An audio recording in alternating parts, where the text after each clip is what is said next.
There is a hand that reaches from the void. It finds you in darkness. It knows your name. It knows what you have done.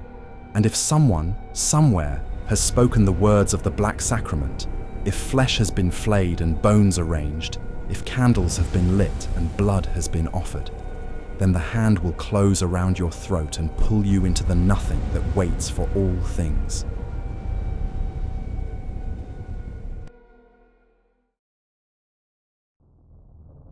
We know. 2 words. A whisper in the night. A message left where only the target will see it.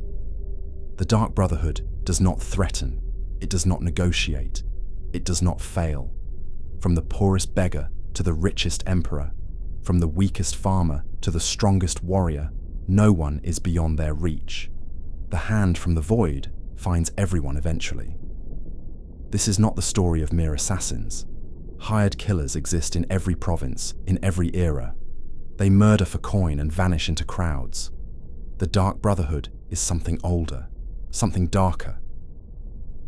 They are priests of the Dread Father. They worship Sithis, the original chaos, the void that existed before creation and will exist after all things end. Every contract they fulfill is prayer. Every death they deliver is sacrament. Every life they end is offering to the nothing that hungers for all souls. For thousands of years, the Brotherhood has shaped history. They have ended dynasties with single blade strikes. They have toppled kingdoms through carefully chosen assassinations. They have served the Void's unknowable purposes by removing those whose continued existence threatened the balance between chaos and order. Emperors feared them. Nations sought their services. The mere possibility of their involvement changed how power was wielded across Tamriel. But gods can fall. Organizations can collapse. Even the hand from the void can be severed from the arm that guides it. By the 4th era, by the time of Skyrim's civil war, the Dark Brotherhood had declined from empire-spanning institution to single failing sanctuary. Structure was broken, their traditions abandoned. The Night Mother was silent. Sithis seemed absent. They were killers playing at being religious order, going through motions of rituals they no longer understood, until the Night Mother spoke again, until she chose a new listener, until the contracts began flowing once more and the Brotherhood remembered what it meant to serve the Void. The hand that had weakened grew strong again. The whisper that had faded became clear. We know, echoed through Skyrim's darkness, and those who heard it understood that death was coming. This is the complete story of the Dark Brotherhood, from the nature of Sithis and the Void, to the identity of the Night Mother, from the 5 tenets that govern all members to the Black Hand structure that once ruled an empire, from the Shadowscales born to kill to the Morag Tong who chose different path, from the height of power to catastrophic collapse, from Astrid's betrayal to the Dragonborn's restoration. Every secret, every mystery, every assassination that changed history, the hand that shapes empires, explained completely. If you're new here, welcome. I explore Tamriel's deepest mysteries in long-form narratives meant for rest and reflection. If this journey brings you calm, consider subscribing for more stories like this. Thank you for being here, traveler. The Dread Father is waiting. Sweet mother, send your child unto me. The Black Sacrament has been spoken. The story begins.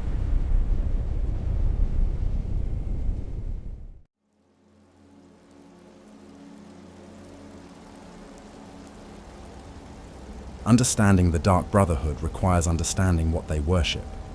Sithis is not a god in the way mortals understand divinity. He is not Daedric Prince with realm in oblivion. He is not Aedra who sacrificed power to create Mundus. He is not even technically a he at all. Sithis is force, concept, the original chaos that existed before anything else existed. The void that was, is, and will be when all creation ends. In the beginning, if beginning can be said to exist for that which is eternal, there was only the void. empty nothing, absence of all things. This was not peaceful emptiness or serene nothingness. It was active void, hungry nothing, the original chaos that existed without form or purpose or limitation. This was Padome, also called Sithis, also called the Dread Father. Chaos personified, change made conscious, the force that destroys all patterns. Opposing this chaos was Anwiel, also called Anu. This was stasis, order, eternal, unchanging perfection. Where Padome was chaos destroying all things, Anwiel was order freezing all things. Neither could exist without the other. Chaos without order would annihilate itself instantly. Order without chaos would achieve perfect stasis and cease to experience time. They were and are opposites that define each other. From the conflict between these forces came creation, not deliberately, not through planning or purpose. Creation was accident, byproduct. The interplay between chaos and order, between Padome and Anwiel, between change and stasis, generated existence itself. The Aedra emerged from this conflict. The Daedra emerged from this conflict. Reality, mundus, the mortal plane, all of it was consequence of forces that never intended to create anything.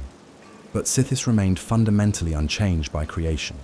Where other forces became gods with consciousness and will, Sithis stayed pure chaos. He is void that hungers, ending that approaches, the nothing that waits. He does not think as mortals think. He does not plan or scheme or desire specific outcomes. He simply is. And what he is, at fundamental level, is the end of all things. This makes worshipping Sithis deeply strange. How does one worship the end? How does one serve chaos? How does one pray to nothing? The Dark Brotherhood's answer is simple and terrible. Through death. Every ending is Sithis's nature expressed. Every death is chaos overcoming order. Every assassination is prayer to the void that hungers for all souls. The Brotherhood does not kill despite serving death god. They kill because they serve death itself. The question of whether Sithis is conscious divides theologians. Does the void hear prayers? Does chaos care about worship? Or is the Dark Brotherhood projecting consciousness onto force that has none? The Brotherhood's answer is that it does not matter. Sithis exists. The void is real. Death comes for all things. Whether the Dread Father actively receives souls or simply represents the ending that claims them anyway, the result is identical. The Brotherhood serves the fundamental nature of reality. The void itself is more than metaphor. It is actual place, or perhaps anti-place. Destination that is not destination. When the Dark Brotherhood kills in Sithis's name, they believe the souls go to the void rather than to Aetherius or oblivion. These souls do not receive punishment or reward. They do not join with divine beings or suffer at hands of Daedric princes. They simply end. They return to the nothing from which all things emerged. They become void again. This philosophy makes the Dark Brotherhood's murders fundamentally different from common killings. A bandit who kills for gold sends victim's soul to wherever mortal souls go. Aetherius for the worthy, oblivion for those claimed by Daedra, or some other destination depending on faith and circumstance. But a Dark Brotherhood assassin who kills while serving Sithis, that victim's soul goes to the void, to nothing, to the end of consciousness and existence. It is not death, it is unbeing. Whether this is actually true is unprovable. Souls are mysterious even to the gods, but the Brotherhood believes it absolutely. When they say, "Hail Sithis," they are not praising a god who might reward them. They are acknowledging the force that will eventually claim them as it claims all things.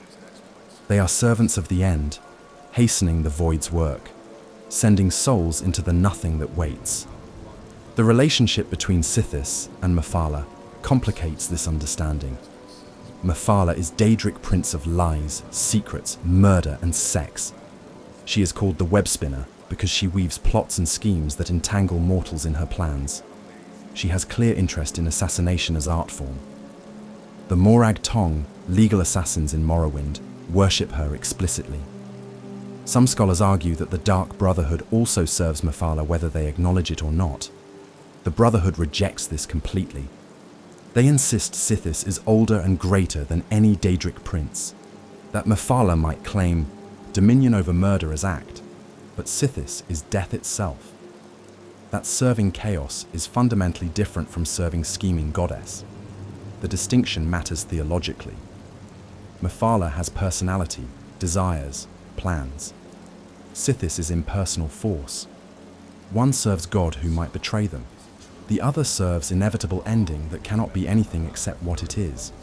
But the connection persists in ways that trouble Brotherhood purists. Mephala's sphere includes murder. Her worshippers practice assassination. The Morag Tong and Dark Brotherhood split from common origin at some point in distant past. Whether that origin involved Mephala or Sithis or both is lost to history. Perhaps the Brotherhood protests too much. Perhaps their insistence on serving pure chaos rather than scheming goddess is itself delusion. Or perhaps they truly serve something older and darker than even the Daedric princes understand. Sithis does not speak to his worshippers. Not directly, not clearly. If he is pure chaos, without consciousness, he cannot speak at all. If he is conscious force choosing to remain silent, his reasons are unknowable.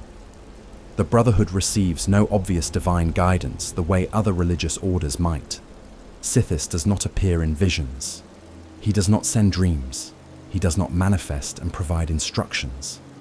There is only the void, the silence, and the certainty that all things end. Except for the Night Mother. She speaks, she provides contracts, she chooses listeners, and guides the Brotherhood through centuries. Is she Sithis's voice, his bride, his prophet? Or is she something else entirely? A mortal who claimed authority over death and has maintained that claim through force of will for thousands of years? The Brotherhood believes she is bride of Sithis, chosen to be his voice in the world. But the bride speaks where the dread father remains silent. This makes her simultaneously servant and interpreter. She could be faithfully transmitting Sithis's will, or she could be creating will for void that has none. The dread father requires sacrifice. This much is certain. The black sacrament works. When flesh is flayed from corpse and arranged with candles and offerings, when the ritual words are spoken in darkness, someone answers. The Brotherhood comes. Death follows. Whether this is because Sithis truly demands these rituals, or because the rituals have been performed so many times, they have acquired power through belief and repetition, does not matter to victims. The hand from the void finds them regardless. What separates the Dark Brotherhood from other murderers is this religious dimension. A common assassin kills for practical reasons, money, revenge, orders from employer. A Dark Brotherhood assassin kills for same reasons, but transforms act into worship. The death serves the void. The ending honors chaos. The assassination is prayer. This makes them simultaneously more and less than mere killers. More because they serve something greater than themselves. Less because what they serve is literally nothing, the void that consumes all meaning. The philosophy attracts certain type of individual. Those who see meaning in endings. Those who understand that all civilizations fall, all lives conclude, all orders dissolve into chaos eventually. Those who want to serve truth rather than comfortable lies about eternal souls or noble purposes. The Brotherhood offers harsh reality. Everything dies, nothing lasts, the void claims all. But it also offers belonging to family of those who accept this truth and choose to serve it rather than flee from it. Sithis is the dread father, not because he is frightening though he is, not because he is stern, though chaos admits no warmth, but because he represents the ending that all children fear, the dark that comes when light fails, the silence after final breath, the nothing that mortals spend their lives denying. The Dark Brotherhood does not deny it. They embrace it. They serve it.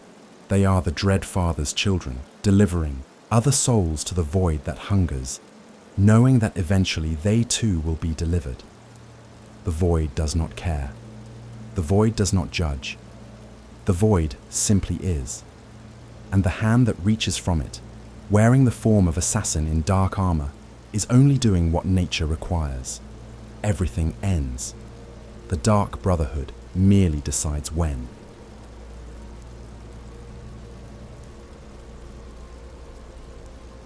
The Night Mother is corpse that speaks.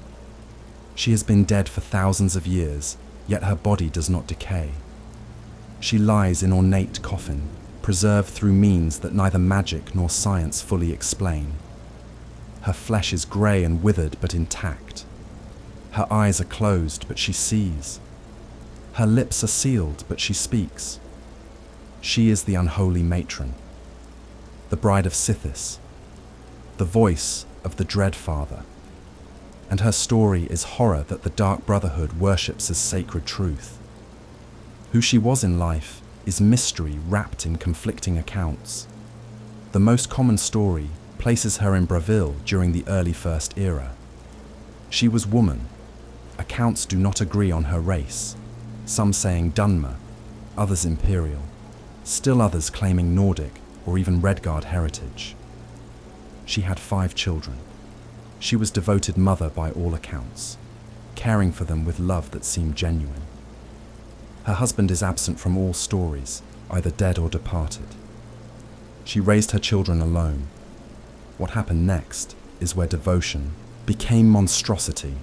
According to Brotherhood doctrine, the Night Mother heard call that others could not hear. Sithis spoke to her. The Dread Father, who does not speak, made exception. Or perhaps she was mad and heard nothing, projecting voice onto the void that answered only with its eternal silence. Either way, she believed the chaos itself demanded sacrifice. Not ordinary sacrifice, not animals or offerings or ritual bloodletting. Sithis wanted her children. She killed them, all 5. Not in moment of rage or insanity, but deliberately, ritually, over period of time. Each death was ceremony. Each murder was prayer. She flayed flesh. She arranged bones. She spoke words that would later become the Black Sacrament. She offered her children to the void that hungers for all souls. And according to Brotherhood belief, Sithis accepted them. The Dread Father was pleased. Chaos approved of this ultimate violation of order. The story becomes unclear after the children's deaths. Some accounts say she was discovered and executed by horrified citizens of Bravil. Others claim she was killed by Sithis himself, taken as bride into the void. A few suggest she died by her own hand, completing the sacrifice by offering herself last. Regardless of method, she died. But death for her was not ending but transformation. She became the Night Mother, bride of Sithis, voice of the Dread Father, bridge between void and world. Her body was preserved by the Brotherhood that formed around her legend. Whether that Brotherhood existed before her or emerged after, whether she created the organization or joined existing one, the records do not clarify. What is certain is that her corpse became the Brotherhood's most sacred relic. The coffin that holds her is ornate beyond measure, covered in symbols that predate modern understanding, crafted with skill that suggests divine rather than mortal origin. The preservation is equally mysterious. Her body should have decayed millennia ago. Instead, it remains, grey and still, waiting in darkness. And she speaks. Not constantly, not to everyone. The Night Mother is silent for years, sometimes decades. Then she awakens. Her voice is not sound that ears hear, but presence in mind. Those she speaks to describe it differently. Some hear woman's whisper, others feel words forming in their thoughts without sound. Still others experience overwhelming certainty that transcends language entirely. But all agree that when the Night Mother speaks, doubt becomes impossible. Her words carry weight that mortal speech cannot match. She speaks only to the listener.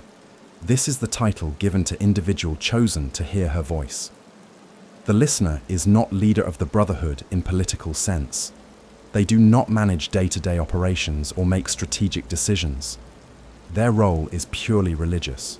to receive the Night Mother's words and transmit them to the speakers who command the Brotherhood's forces. The listener is prophet, conduit, the channel through which Sithis's will, interpreted through his bride, reaches the world. Becoming listener is not choice. The Night Mother chooses. Her selection process is opaque.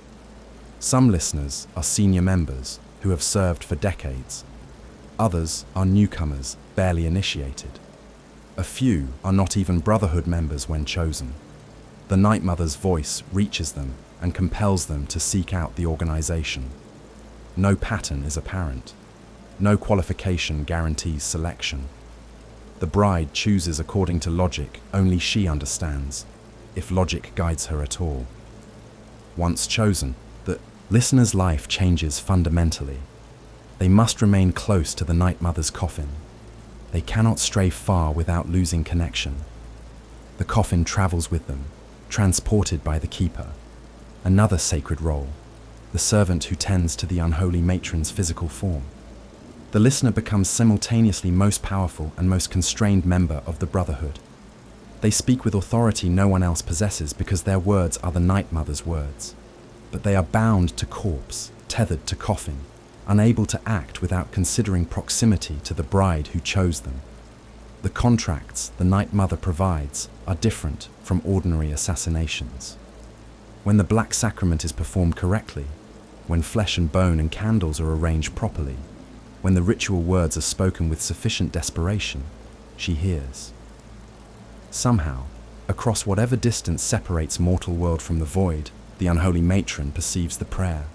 She judges whether Sithis desires this death. If he does, or if she believes he does, or if she decides the death serves the void's purposes, she provides the contract to her listener. This is why the Dark Brotherhood always answers the Black Sacrament. Not because they hear every desperate prayer themselves, not because they have spies monitoring ritual murders across Tamriel, but because the Night Mother hears. The bride of Sithis perceives offerings made to chaos. She judges them worthy or unworthy. She provides names and locations to her listener. The Brotherhood then acts, confident that each sanctioned assassination serves the Dreadfather's unknowable purposes. But this raises troubling questions that even the Brotherhood cannot fully answer. Is the Night Mother truly Sithis's voice? Or is she independent power that has claimed authority over death? If Sithis is unconscious force, pure chaos without personality, how can he communicate through the bride? Perhaps she reads the void's nature and interprets what chaos would want if chaos could want anything. Perhaps she decides entirely on her own which deaths serve which purposes. Perhaps Sithis's will is actually the Night Mother's will, justified through reference to force that cannot contradict her. The Brotherhood cannot afford to consider these possibilities. Their entire religious structure depends on the Night Mother being legitimate voice of the Dreadfather. If she is merely powerful undead entity manipulating them for her own purposes, then everything they believe is lie. Their murders are not prayers. Their victims' souls do not go to the void. They are simply assassins following orders from corpse. The theological implications would destroy the organization's spiritual foundation. So they believe. They have faith. The Night Mother speaks, and her words are treated as divine truth. When she chooses a listener, that choice is accepted without question. When she provides contracts, those contracts are fulfilled without hesitation. To doubt the bride is to doubt Sithis himself. And doubting the Dreadfather while serving him as assassin is suicidal both literally and metaphysically. The Night Mother's personality, if she has one, is difficult to discern. Her words as reported by listeners are brief and direct. She provides names, locations, sometimes circumstances that make assassination easier. Occasionally, she gives broader guidance about the Brotherhood's direction. But she does not engage in conversation. She does not explain her reasoning. She does not form relationships with those who serve her. She speaks. They obey. The dynamic is not friendship or even typical religious devotion. It is more fundamental. She is Void's voice. They are Void's servants. The hierarchy is absolute. Her silence between communications is as significant as her speech. Decades pass with no word from the unholy matron. During these periods, the Brotherhood continues operating through institutional momentum, fulfilling contracts arranged through ordinary means, maintaining traditions established in previous eras. But without the Night Mother's active guidance, disputes arise. Competing interpretations of doctrine emerge. Different sanctuaries develop different practices. The organization fragments when the unifying voice falls silent. This makes the Keeper's role crucial. Cicero, who held this position during Skyrim's 4th era, was last in long line of servants who tended the Night Mother's physical form. The Keeper travels with the coffin, ensures it is never damaged, performs rituals whose purposes are obscure but whose necessity is absolute. More importantly, the Keeper maintains faith during silence. When the bride does not speak, when the listener position remains vacant, when Brotherhood members question whether Sithis has abandoned them, the Keeper insists that the Night Mother remains real and powerful and will speak again when the time is right. Cicero's journals, recovered from his travels to Skyrim, reveal the psychological toll this takes. He transported the coffin across Tamriel for years, seeking remaining Brotherhood sanctuaries, begging admittance, being rejected or accepted based on politics rather than piety. He performed rituals daily, cleaning the corpse, speaking prayers, offering devotion to body that never responded. His madness, whether real or affected, emerged from this isolation. He was only person in Tamriel who still truly believed in the Night Mother's power, when everyone else, even Brotherhood members, treated her as relic rather than living force. And he was vindicated. The Night Mother did speak again. She chose a new listener. Cicero's faith was justified, his madness proven to be clarity. The Bride of Sithis demonstrated that she was not merely corpse or legend, but active power that could remain silent for decades and still return when needed. For Cicero, this validation was everything. For the Brotherhood, it was salvation. For those killed by contracts, the Night Mother provided after her long silence. It was proof that the hand from the void never truly stops reaching. The question of what would happen if the Night Mother's body were destroyed haunts Brotherhood theology. Is her consciousness bound to the corpse? Would destroying the flesh end her existence? Or would it merely free her, making her more powerful, no longer tethered to physical form? The Brotherhood protects the coffin with religious fervor, not knowing whether they are preserving their spiritual authority or imprisoning something that should be released. The answer remains theoretical. No enemy has succeeded in destroying the body. The unholy matron persists. Her children, the 5 sacrificed to Sithis, in ages past, are never mentioned in Brotherhood prayers. They have no names in the stories. They are simply the 5 children, rendered anonymous by time and theology. Were they willing participants in their mother's vision? Did they understand what was happening? Were they old enough to know they were being killed? The Brotherhood does not discuss these questions. The children were necessary sacrifice. Their deaths pleased Sithis. Their souls went to the void. Nothing else matters. But the horror of that foundation remains. The Dark Brotherhood's spiritual authority derives from woman who murdered her own children. Their most sacred figure is killer of innocence. Their unholy matron earned her position through act that should be universally condemned. This is not accident or unfortunate origin story the Brotherhood wishes they could change. This is the point. The Night Mother proved her devotion to chaos by committing ultimate violation of order. She destroyed the most sacred, bond, mother to child, in service to the void that recognizes no bonds as sacred. This makes the Dark Brotherhood fundamentally different from other religious orders. Most faiths are built on moments of divine grace, prophets receiving wisdom, gods showing mercy. The Brotherhood is built on infanticide. Their prophet is monster. Their sacred truth is atrocity. They do not apologize for this or try to reinterpret it as metaphor. They celebrate it. The Night Mother's murder of her children is proof that nothing is too precious to sacrifice to Sithis.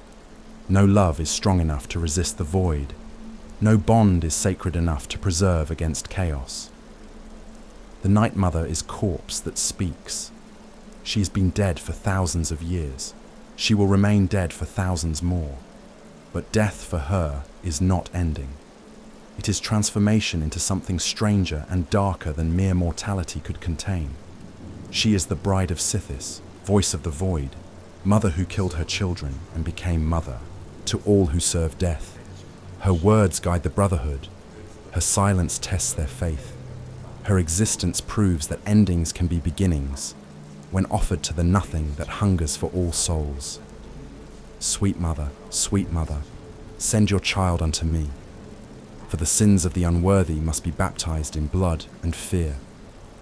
The prayer is answered. The bride hears. The Dark Brotherhood comes. The hand from the void closes around another throat, and the Night Mother's will is done.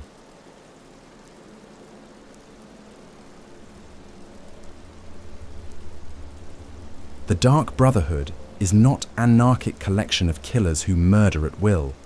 They follow rules, strict, absolute, sacred rules. The Five Tenets govern every member's behavior from initiation until death. Breaking a tenet is not merely forbidden, it is impossible to remain in the Brotherhood after violation. The punishment is death, not imprisonment, not expulsion, not penance. Death. The hand that reaches for others reaches for oathbreakers with equal certainty. The tenets were established in the Brotherhood's earliest days, though their exact origin is disputed. Some claim the Night Mother spoke them during her first communication with mortals. Others argue they emerged from practical necessity as the organization grew. A few scholars suggest they were copied from older assassination guilds that predated the Brotherhood itself. Regardless of origin, they have remained unchanged for thousands of years. Every sanctuary teaches them identically. Every member memorizes them completely. The tenets are law more absolute than any empire's code. Tenet the first: never dishonor the Night Mother. To do so is to invoke the wrath of Sithis. This is foundation upon which all other rules rest. The Night Mother is not merely leader or spiritual guide. She is bride of Sithis, voice of the Dread Father, living connection to the void itself. Dishonoring her is not political disagreement or personal disrespect. It is theological impossibility. To serve the Brotherhood is to accept that the Night Mother speaks with authority beyond question. Doubting her is doubting Sithis. Disrespecting her is disrespecting death itself. What constitutes dishonor is broadly interpreted. Obviously, speaking against the Night Mother violates this tenet. But so does ignoring her coffin's presence. So does treating her as mere corpse rather than sacred being. So does questioning whether her words are truly Sithis's will. The tenet is not narrow prohibition, but comprehensive demand for absolute reverence. Every action, every word, every thought about the Night Mother must be filtered through devotion. The wrath of Sithis, mentioned in the tenet, is not metaphorical. Those who dishonor the Night Mother do not merely face execution by Brotherhood assassins, they face something worse.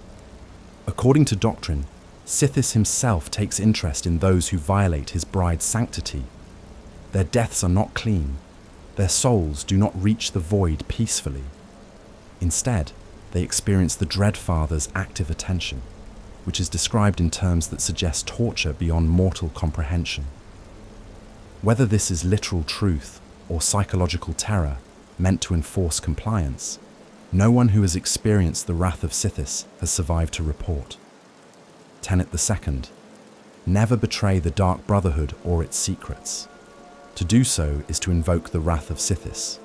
Loyalty to the Brotherhood supersedes all other loyalties: family, nation, personal relationships. None of these matter once someone joins the organization.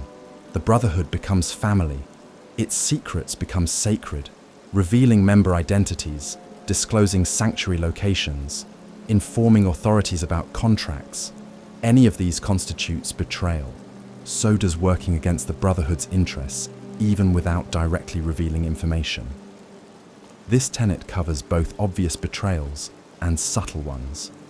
Selling information to enemies is clearly violation, but so is prioritizing personal gain over Brotherhood objectives.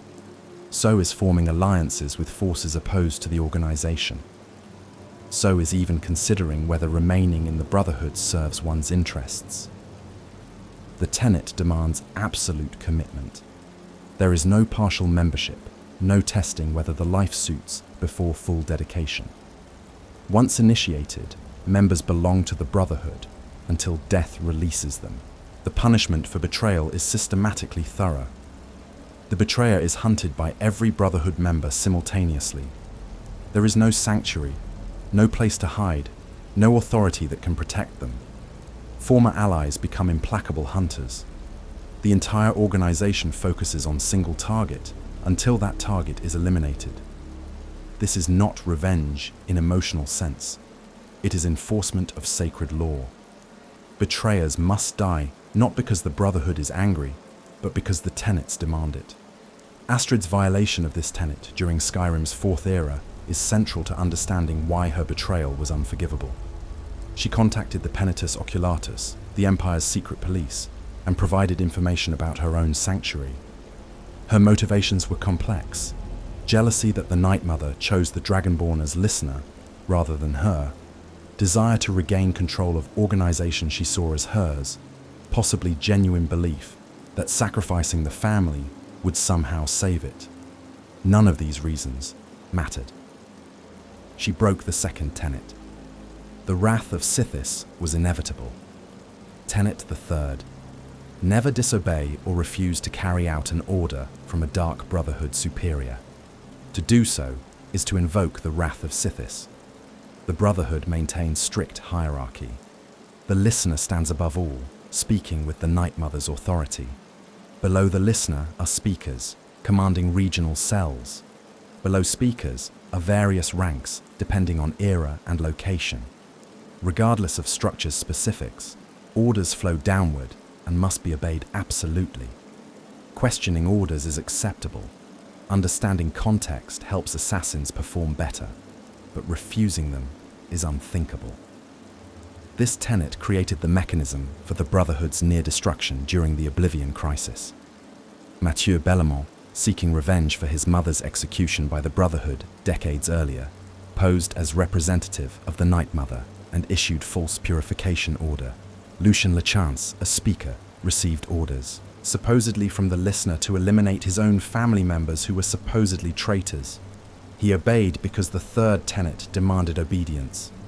The other members obeyed orders to kill Lucien because the same tenet demanded it. The entire catastrophe resulted from members following this rule, even when following it destroyed them. The tension between this tenet and the second is deliberate. If a superior orders betrayal, does obeying violate the second tenet while following the third? If a superior is the traitor, does obeying their orders make subordinates complicit? The Brotherhood's answer is that legitimate orders never create these contradictions. True commands from the Night Mother through proper channels never require betrayal. Therefore, orders that seem to demand betrayal are by definition false. Members must judge whether commands are legitimate, but once satisfied of legitimacy, must obey regardless of personal cost. Tenet the fourth. Never steal the possessions of a dark brother or dark sister. To do so is to invoke the wrath of Sithis. This tenet seems trivial compared to others. Murder is the Brotherhood's purpose.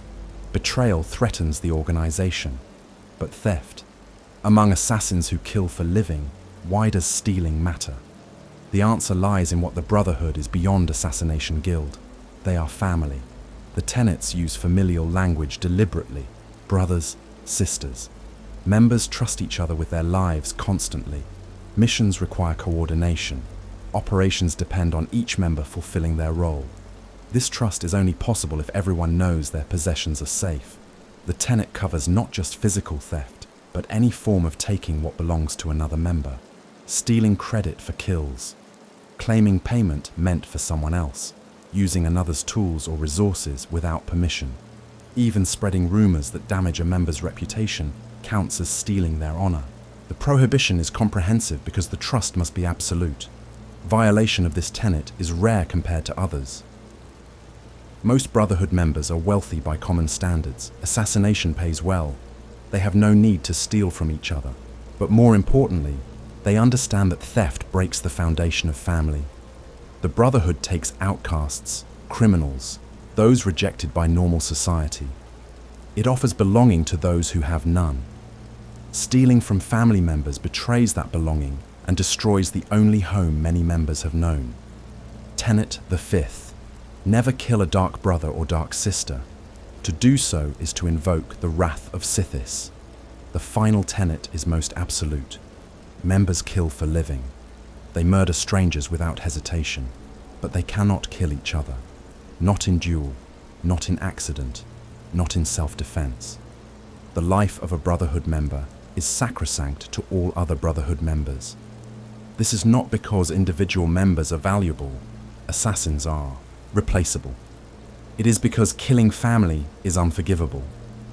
This tenet has one exception: the purification. When an entire sanctuary is judged corrupt, when the Night Mother declares through her listener that all members are tainted, a purification may be ordered. One member, usually from outside the corrupted sanctuary, is commanded to kill everyone else. This is not murder but cleansing, not violation, but enforcement. The condemned sanctuary has collectively broken the tenets in ways that cannot be forgiven individually. They must all die so the Brotherhood can continue unstained. The purification is traumatic, even for the assassin who performs it. Killing strangers is one thing. Killing family, people you have lived with and trusted, is psychological devastation. But the tenets demand it. The listener commands it. Sithis requires it. So it is done. The purifier completes their terrible work, often breaking psychologically in the process, and the Brotherhood continues with the corruption burned away.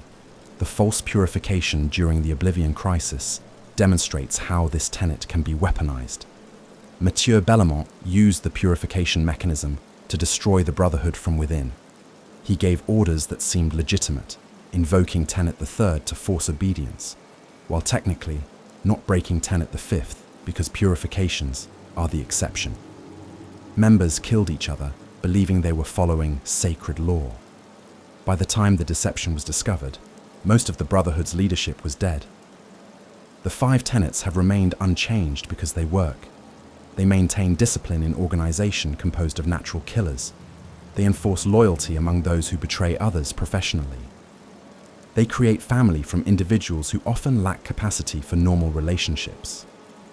The tenets are not mere rules, but framework that transforms disparate assassins into unified force serving the void. Breaking a tenet is not like breaking normal law. There is no trial, no appeal, no possibility of clemency. The tenets are absolute. Violation means death. The wrath of Sithis is not deterrent, but certainty. Those who cannot follow the tenets do not belong in the Brotherhood. Those who try to follow them but fail are removed permanently. Only those who accept the rules completely, who internalize them until obedience is automatic, can remain in the family. The tenets are also test. They separate those who can truly serve the void from those who merely pretend. Someone who joins for money will eventually prioritize wealth over tenet compliance. Someone who joins for power will eventually prioritize advancement over loyalty. Someone who joins for violence will eventually kill without restraint, potentially violating the fifth tenet. Only those who genuinely accept that the Brotherhood is purpose unto itself, that serving Sithis matters more than personal desires, can follow the tenets until death claims them. The Dark Brotherhood has survived for thousands of years because the tenets create organization capable of surviving individual members' deaths, leaders' failures, external pressures. The rules persist even when everything else collapses. New members learn them. Old members teach them. The dead pass them to the living. The tenets are continuity-made law, tradition-made obligation, identity-made behavior. As long as the five tenets are followed, the Brotherhood exists. As long as the Brotherhood exists, the hand from the void continues reaching. and the wrath of Sithis waits for those who forget that sacred law demands absolute obedience.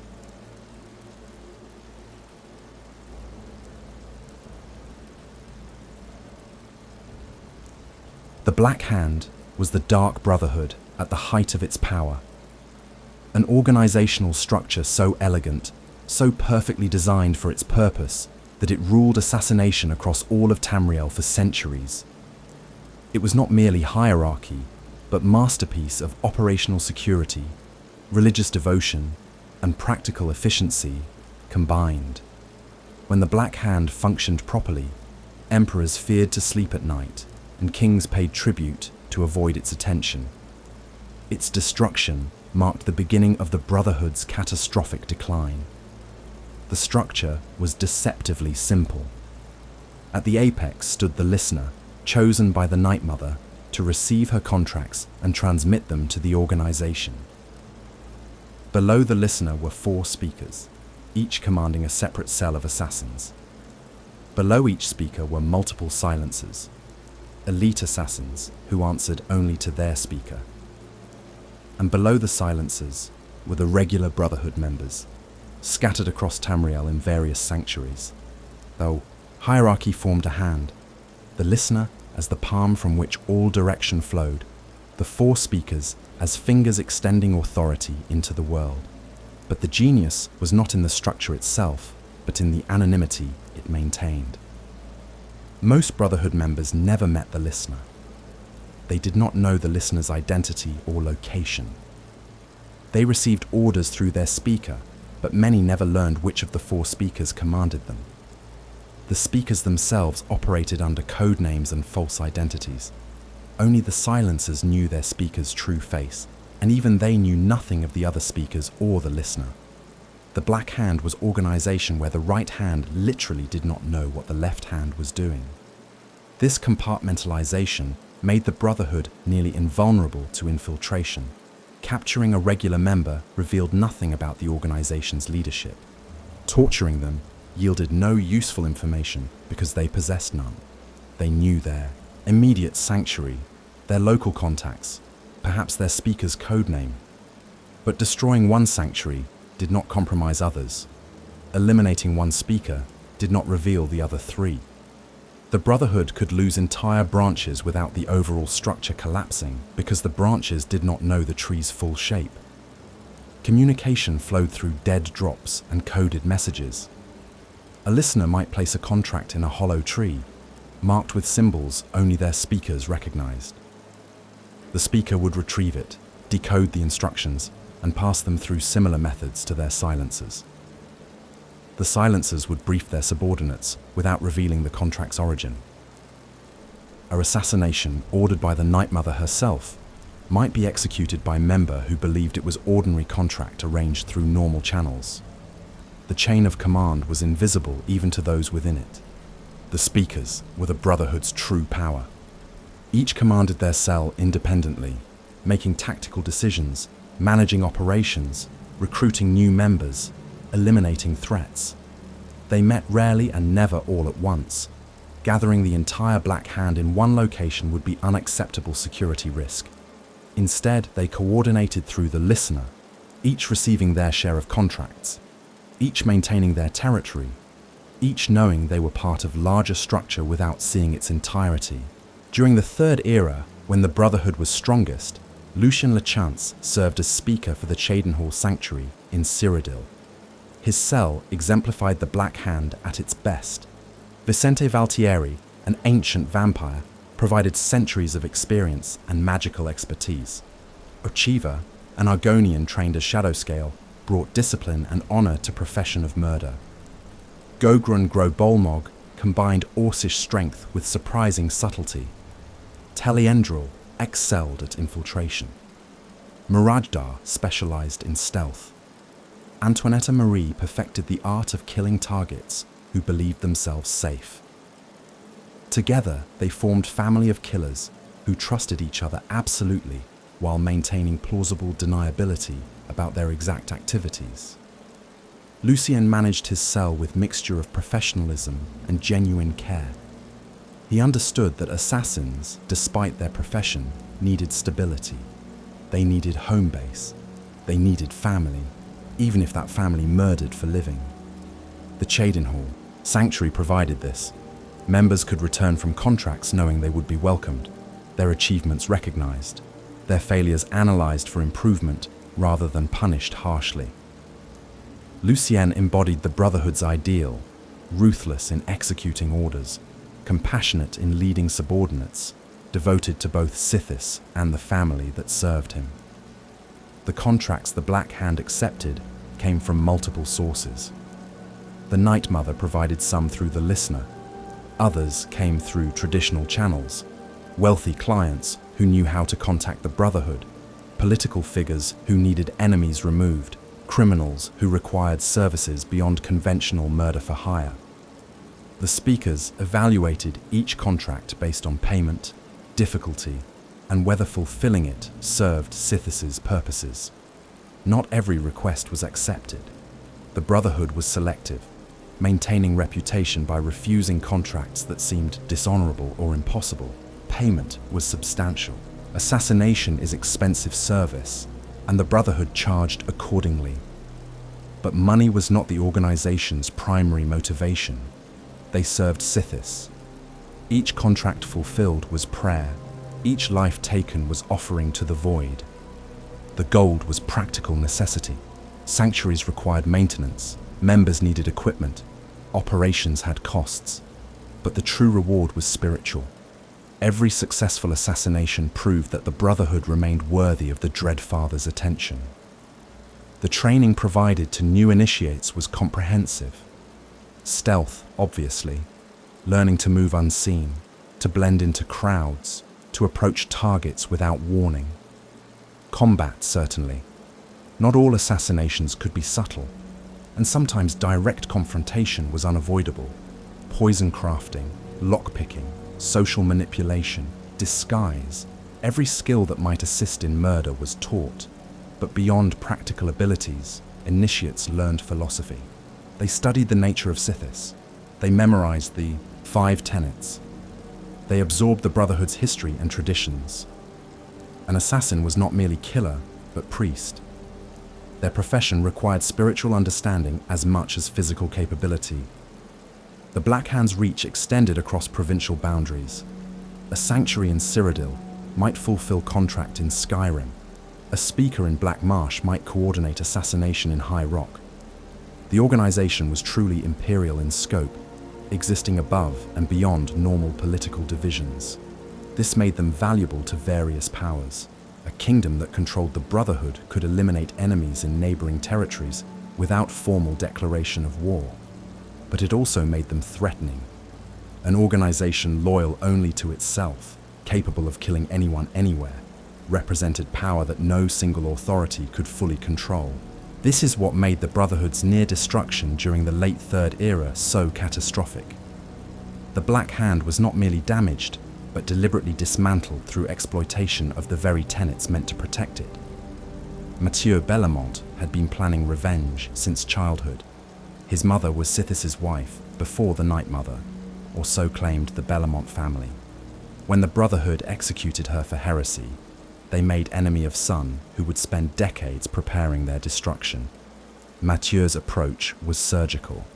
He did not attack the Brotherhood externally. He joined them, rose through ranks, became trusted member. Then he posed as representative of the Night Mother and issued false orders. The purification command he gave to Lucien Lachance seemed legitimate. The Night Mother was supposedly ordering elimination of traitors within Cheydinhal Sanctuary. Lucien, bound by Tenet III to obey orders from superiors, began killing his own family. The other members, receiving orders through their own chains of command, believed Lucien himself was the traitor and killed him in turn. The brilliance of Mathieu's plan was using the Brotherhood's strengths against it. The compartmentalization that protected them from external enemies prevented them from recognizing internal deception. The tenets that maintained discipline forced them to obey false orders. The anonymity that made the Black Hand invulnerable made it impossible to verify whether commands were legitimate. By the time the surviving members discovered they had been manipulated, Most of the leadership was dead. The listener was eliminated. All 4 speakers were killed or compromised. The silencers died executing or refusing false orders. The Cheydinhall sanctuary was decimated. Other sanctuaries across Tamriel, connected to Cyrodiil through the Black Hand structure, collapsed as the organization that coordinated them disintegrated. Within months, an empire-spanning institution was reduced to scattered survivors hiding in isolated locations, desperately trying to maintain traditions they barely understood. The few who remained tried to rebuild, but rebuilding the Black Hand required components that no longer existed. A listener needed to be chosen by the Night Mother, who had fallen silent after the catastrophe. Speakers needed cells to command, but most sanctuaries had been destroyed or gone dark. Silencers needed speakers to follow, but no one possessed authority to appoint new ones. The structure that had made the Brotherhood invincible required all pieces functioning together. With most pieces destroyed, the survivors could not reconstitute the whole. Skyrim's Falkreath Sanctuary during the Fourth Era represented what remained. Astrid led not as speaker with divine mandate, but as strongest personality who held the family together through force of will. She commanded no silencers, reported to no listener, coordinated with no other speakers. She ran what amounted to independent assassination business that maintained Brotherhood traditions out of habit rather than theological conviction. The Black Hand was gone. In its place was grasping collection of fingers, disconnected from the palm that once gave them purpose. The loss was more than organizational. The Black Hand represented the Brotherhood at its most effective and most faithful. During its existence, members knew their work served larger purpose.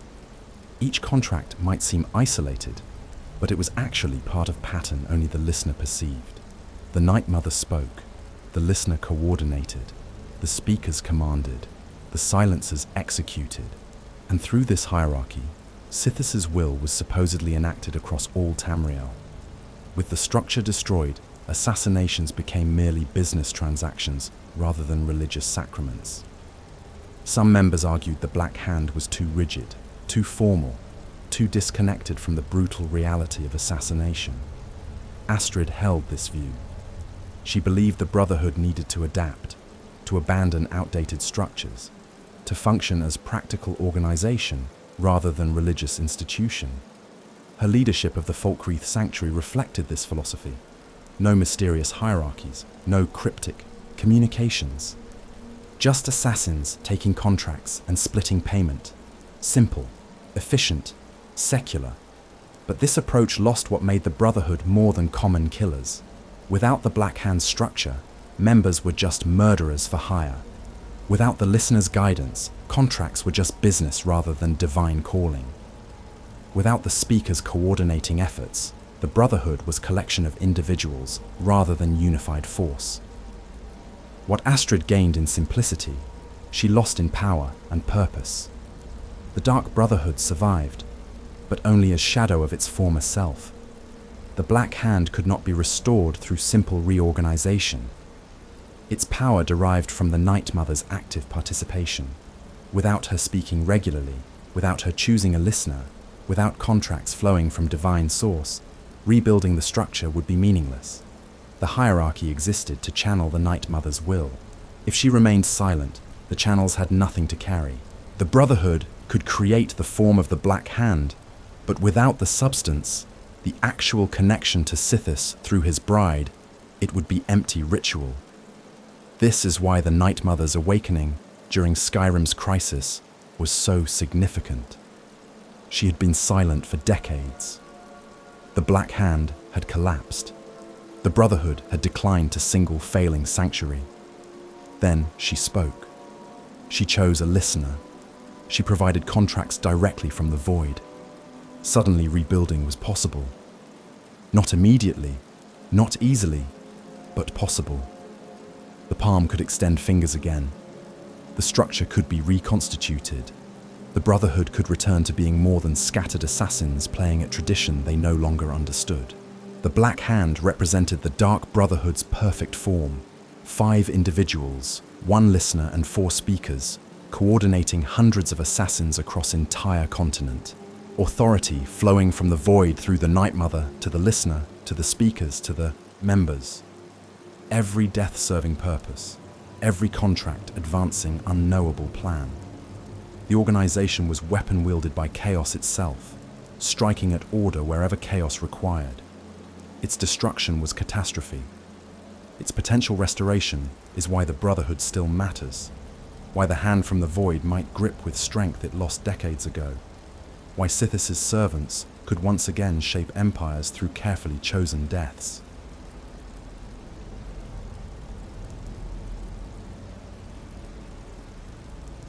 The Dark Brotherhood is not the only organization in Tamriel dedicated to assassination. The Morag Tong operates openly in Morrowind, fulfilling contracts sanctioned by the Dunmer legal system itself. They worship Mephala, the Daedric prince of lies, secrets, murder, and sex. Where the Brotherhood serves chaos, the Tong serves order. Where the Brotherhood kills in darkness, the Tong kills in daylight. Where the Brotherhood is illegal everywhere, the Tong is legal institution in one of Tamriel's major provinces.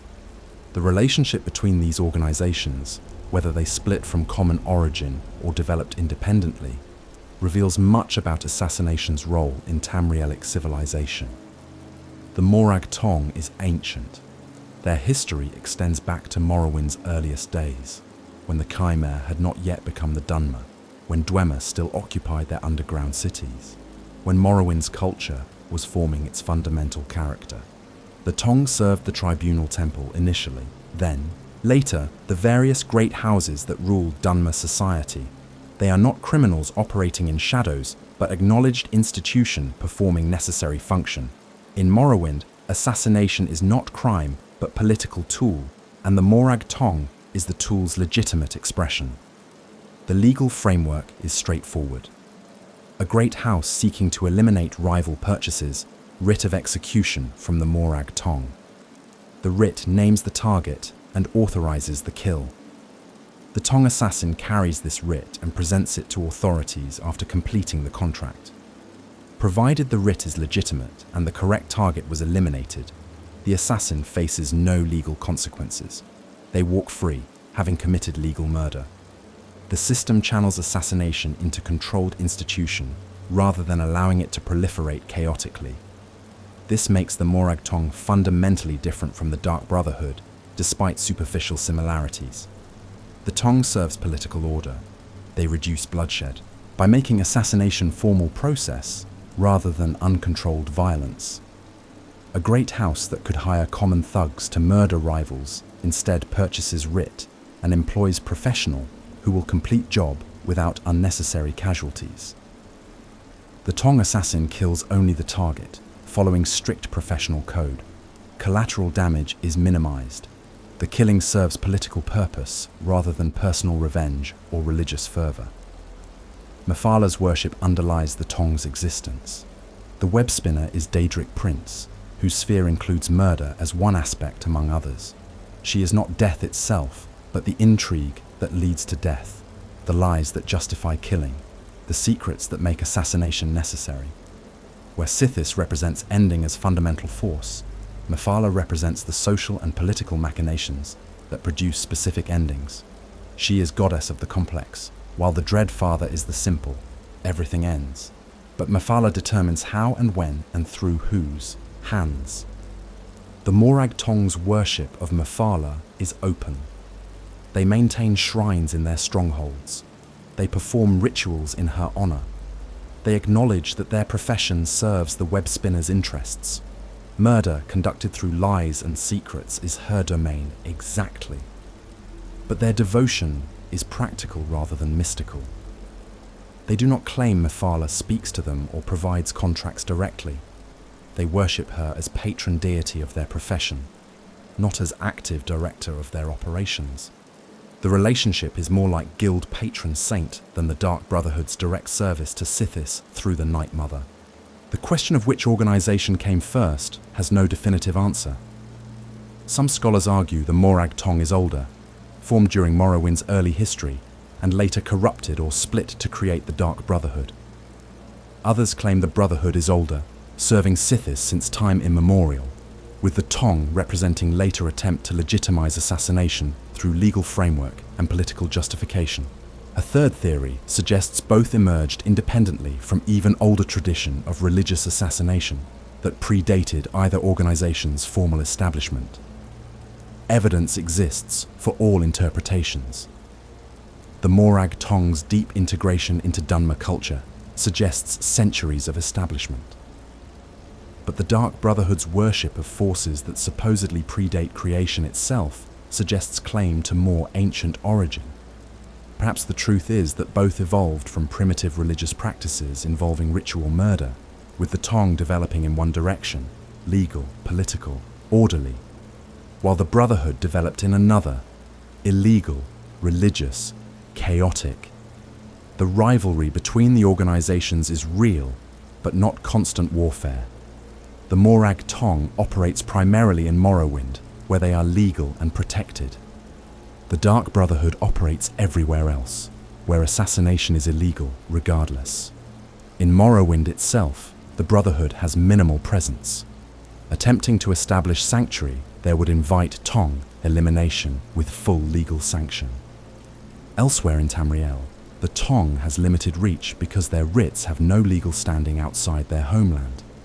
The organizations compete for contracts in border regions, but mostly occupy separate territories. Philosophically, they are opposites. The Morag Tong believes assassination serves social order.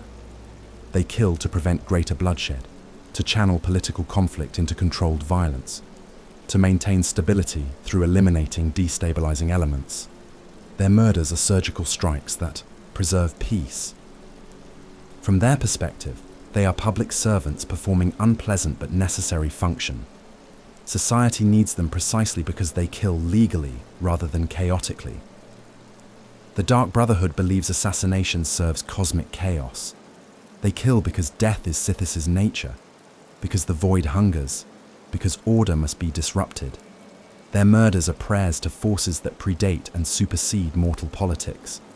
They care nothing for whether killing stabilizes or destabilizes society. If the Night Mother provides contract, that contract is fulfilled regardless of political consequences. They serve void rather than state. This philosophical divide creates mutual contempt. The Morag Tong views the Brotherhood as undisciplined fanatics who murder for insane deity and undermine assassination's legitimate role in civilized society.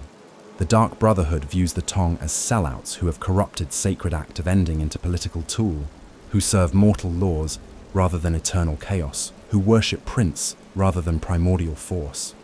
Neither can respect the other because their fundamental premises are incompatible, yet they share more than either would admit. Both organizations train assassins to peak efficiency.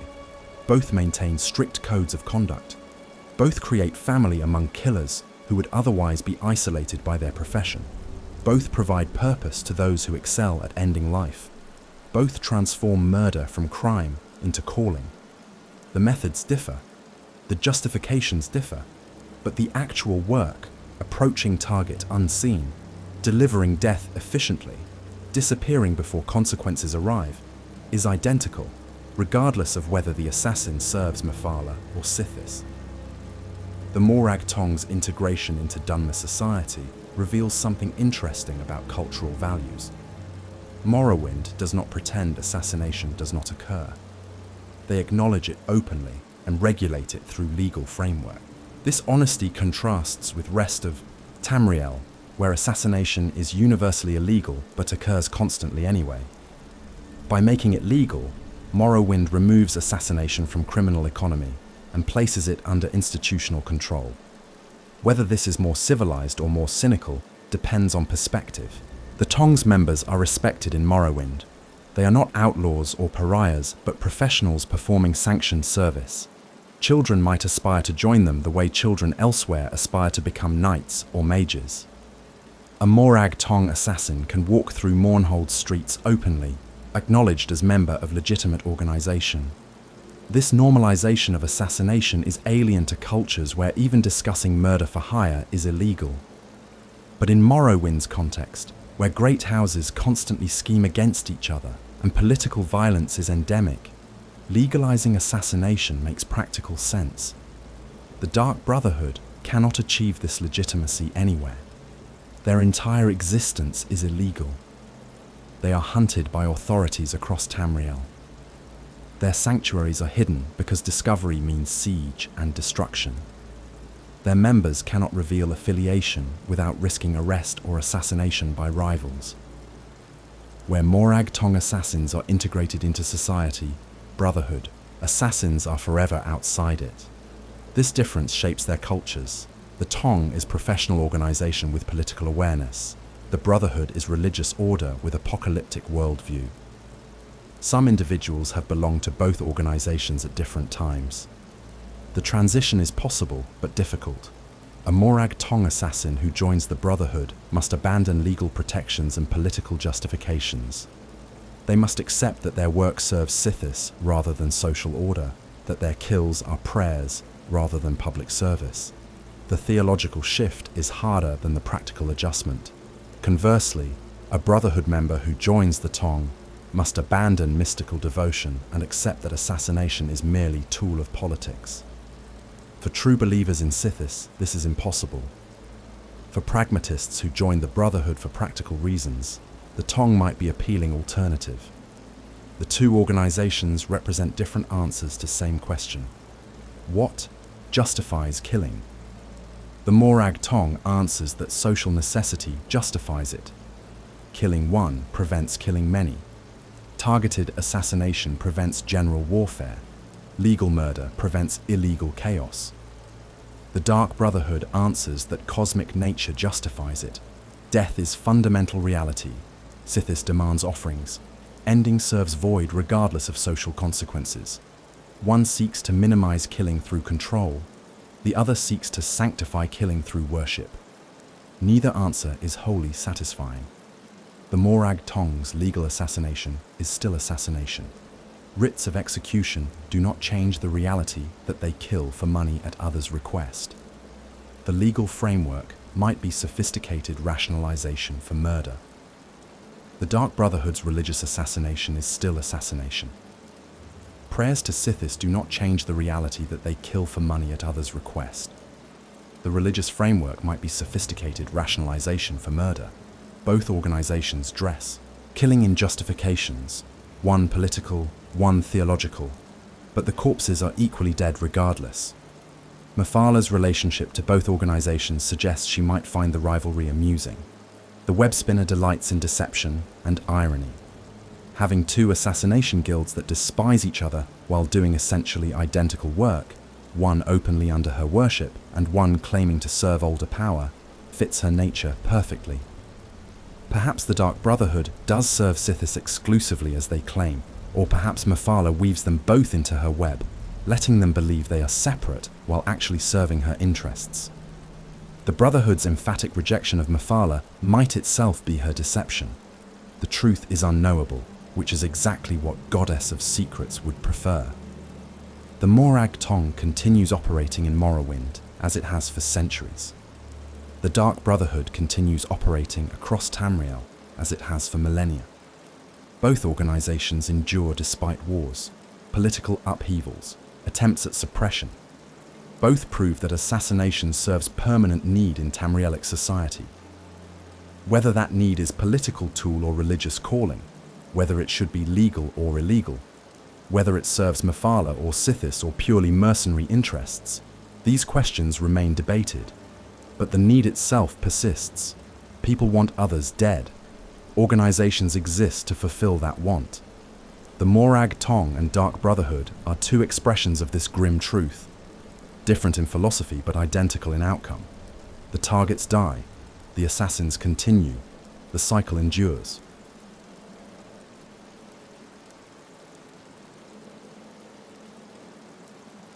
Some assassins are made through training and choice. Others are born to the profession, marked from birth by constellation and destiny. The Shadowscales were Argonians born under the Shadow, one of the 13 constellations that govern Tamrielic astrology. In Black Marsh, such births were recognized immediately. The hatchling would be taken from its parents, brought to Dark Brotherhood sanctuary deep in the swamps, and raised from infancy to be perfect killer. They were not recruits, but purpose-made weapons, shaped from earliest consciousness to serve the void. The tradition was ancient, predating even reliable historical records. The connection between Argonians, the Histories, and the Dark Brotherhood created arrangement that benefited all parties. Blackmarsh's rulers received elite assassins loyal to the province. The Brotherhood received members whose abilities exceeded normal human limitations. The Shadowscales themselves received purpose and belonging from birth, never, experiencing the alienation that drove other assassins to the profession. And the Hist, the ancient sentient trees that guide Argonian development, approved the arrangement for reasons known only to themselves. Being born under the Shadow constellation was not guarantee of Shadowscale destiny. Most such births occurred outside Black Marsh, where the tradition was unknown or ignored. But in the marshes, where Argonian culture remained strongest and highest influence was direct, the signs were recognized. The hatchling's scales would have particular coloration. Their eyes would reflect light in specific way. Their behavior, even as infant, would show qualities that suggested the Shadow's mark. Once identified, they were given to the Brotherhood. The parents had no choice in this. The constellation had chosen, the Hist approved. The child's fate was sealed before they understood what fate meant. The training began immediately. Shadowscales learned to kill before they learned to read. They mastered stealth before they understood ethics. By the time they reached adolescence, they were more dangerous than most adult assassins. But the training was not merely physical. They learned the Brotherhood's philosophy, the nature of Sithis, the purpose of assassination as religious act. They memorized the Five Tenets before they memorized their own names. They became Dark Brotherhood members not through initiation, but through being raised as nothing else. What made Shadowscales exceptional was not just training but biology. Argonians possess advantages that human or mer assassins lack. They can breathe underwater, allowing approaches and escapes through routes impossible for others. They can consume raw meat without sickness, surviving in wilderness without supplies. Their claws are natural weapons requiring no equipment. Their resistance to disease makes them immune to many poisons that would kill other assassins. And most importantly, their connection to the Hist grants them abilities that border on supernatural, enhanced regeneration, resistance to mental manipulation, occasional prophetic insights. The Hist connection remains mysterious even to Argonians who experience it. The Hist are ancient trees that predate most life on Nirn. They are conscious but alien, thinking in ways incomprehensible to mammals. They communicate with Argonians through sap that each Argonian consumes during maturation ritual. This creates permanent bond, allowing the Hist to guide their people in subtle ways. For Shadowscales, this guidance was directed toward assassination. The Hist, for their unknowable reasons, supported the creation of perfect killers. Why the Hist-approved Shadowscale tradition is debated. Some scholars suggest the Hist recognized that Black Marsh needed elite defenders, and assassins trained from birth would protect Argonian interests. Others argue the Hist appreciated the theological dimension, serving Sithis aligned with their own understanding of existence as cycle of growth and decay. A darker theory suggests the Hist used Shadowscales as agents in conflicts other races never perceived, fighting wars on levels that only the ancient trees understood. Whatever the reason, the Hist never withdrew their approval. The tradition continued with their blessing. The Shadowscales' loyalty was primarily to Black Marsh, but secondarily to the Dark Brotherhood as whole. When Black Marsh needed them, they served their homeland's interests. When no local contracts existed, they might be assigned to Brotherhood operations elsewhere in Tamriel. This dual loyalty occasionally created conflicts. What if Black Marsh's interests opposed the Brotherhood's? What if a contract targeted Argonian leader? The Shadowscales resolved these conflicts through case-by-case judgment, though their training emphasized that ultimately, They served Sithis, and all other loyalties were secondary. Famous Shadowscales from earlier eras became legends. Silent as Shadow supposedly assassinated the potentate himself, though records are unclear whether this is fact or Brotherhood mythology. Weedle-Keen was said to have infiltrated the imperial palace and lived there for months, gathering intelligence while disguised as servant. River of Blood earned his name by eliminating entire family line in single night, without leaving evidence of who had killed them or how. These stories inspired subsequent Shadowscales and terrified the Brotherhood's enemies. The reputation alone made contracts easier. Targets knowing a Shadowscale was coming sometimes negotiated surrender rather than face inevitable death. But by the Fourth Era, the tradition was dying. Visara was described as the last Shadowscale, and after him, no more would follow.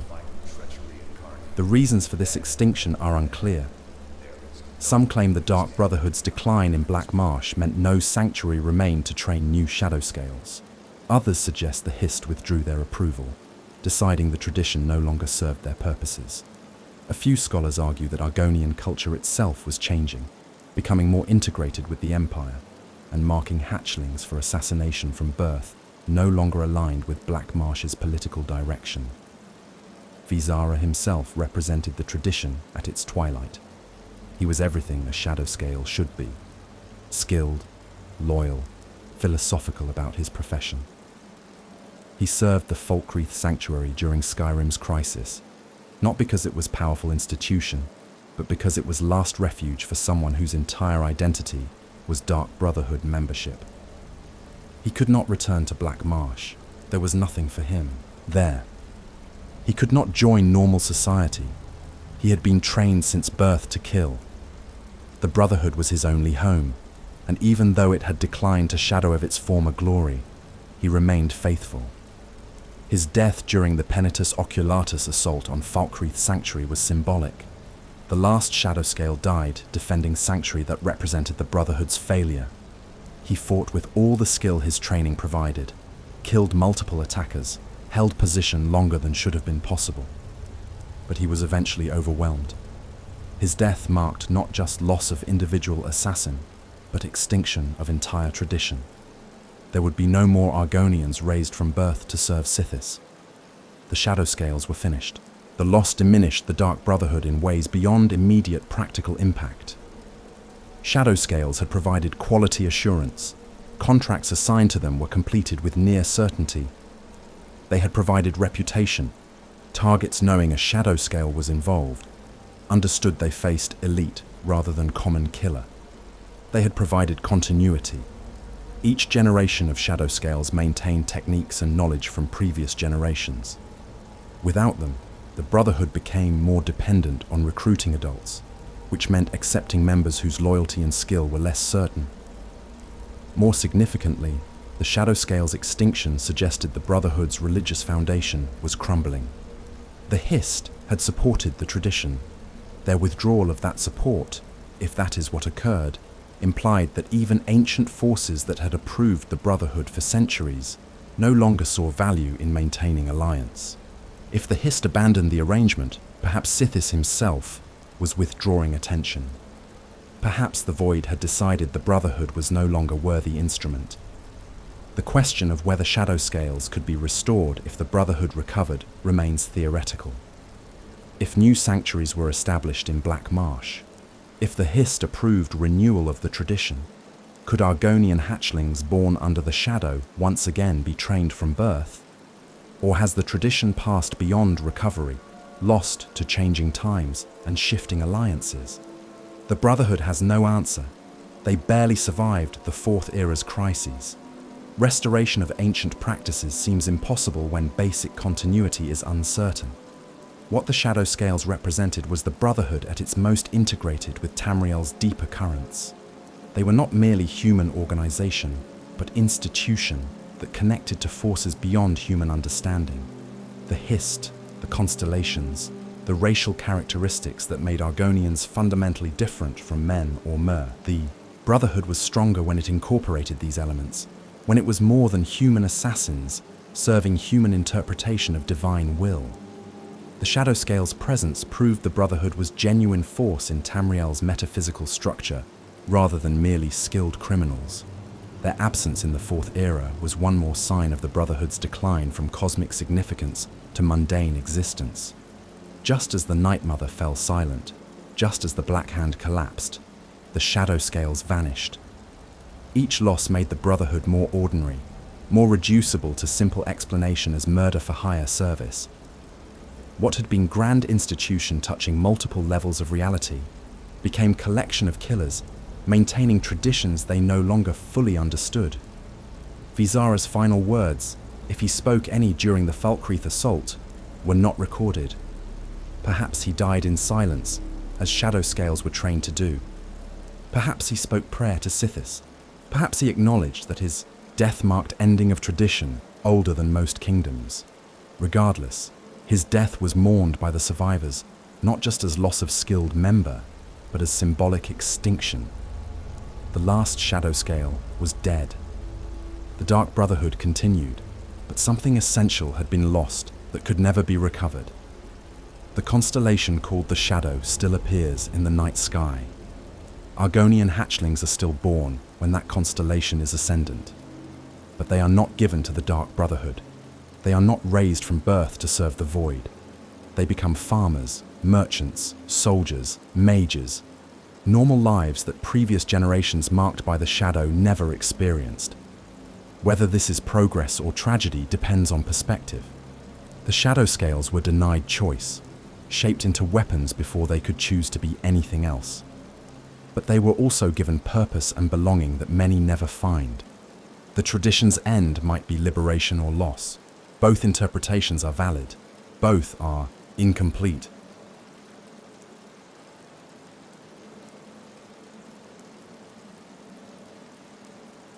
The Dark Brotherhood once operated across all of Tamriel. Sanctuaries existed in every province. The Black Hand coordinated operations from Skyrim to elsewhere, from High Rock to Black Marsh. Emperors paid tribute to ensure the Brotherhood would not target them. Kingdoms negotiated treaties that included clauses about assassination protocols. The organization was power unto itself, existing above normal political authority, feared by all who understood its reach. Then, over the course of a few decades, nearly everything collapsed. The height of power was also the moment vulnerability began. During the late Third Era, the Brotherhood was so successful it had become complacent. The Black Hand structure was centuries old and functioned smoothly. The Night Mother provided contracts regularly. Sanctuaries were well-funded and secure. Recruitment was steady. No external enemy seemed capable of threatening an organization this entrenched.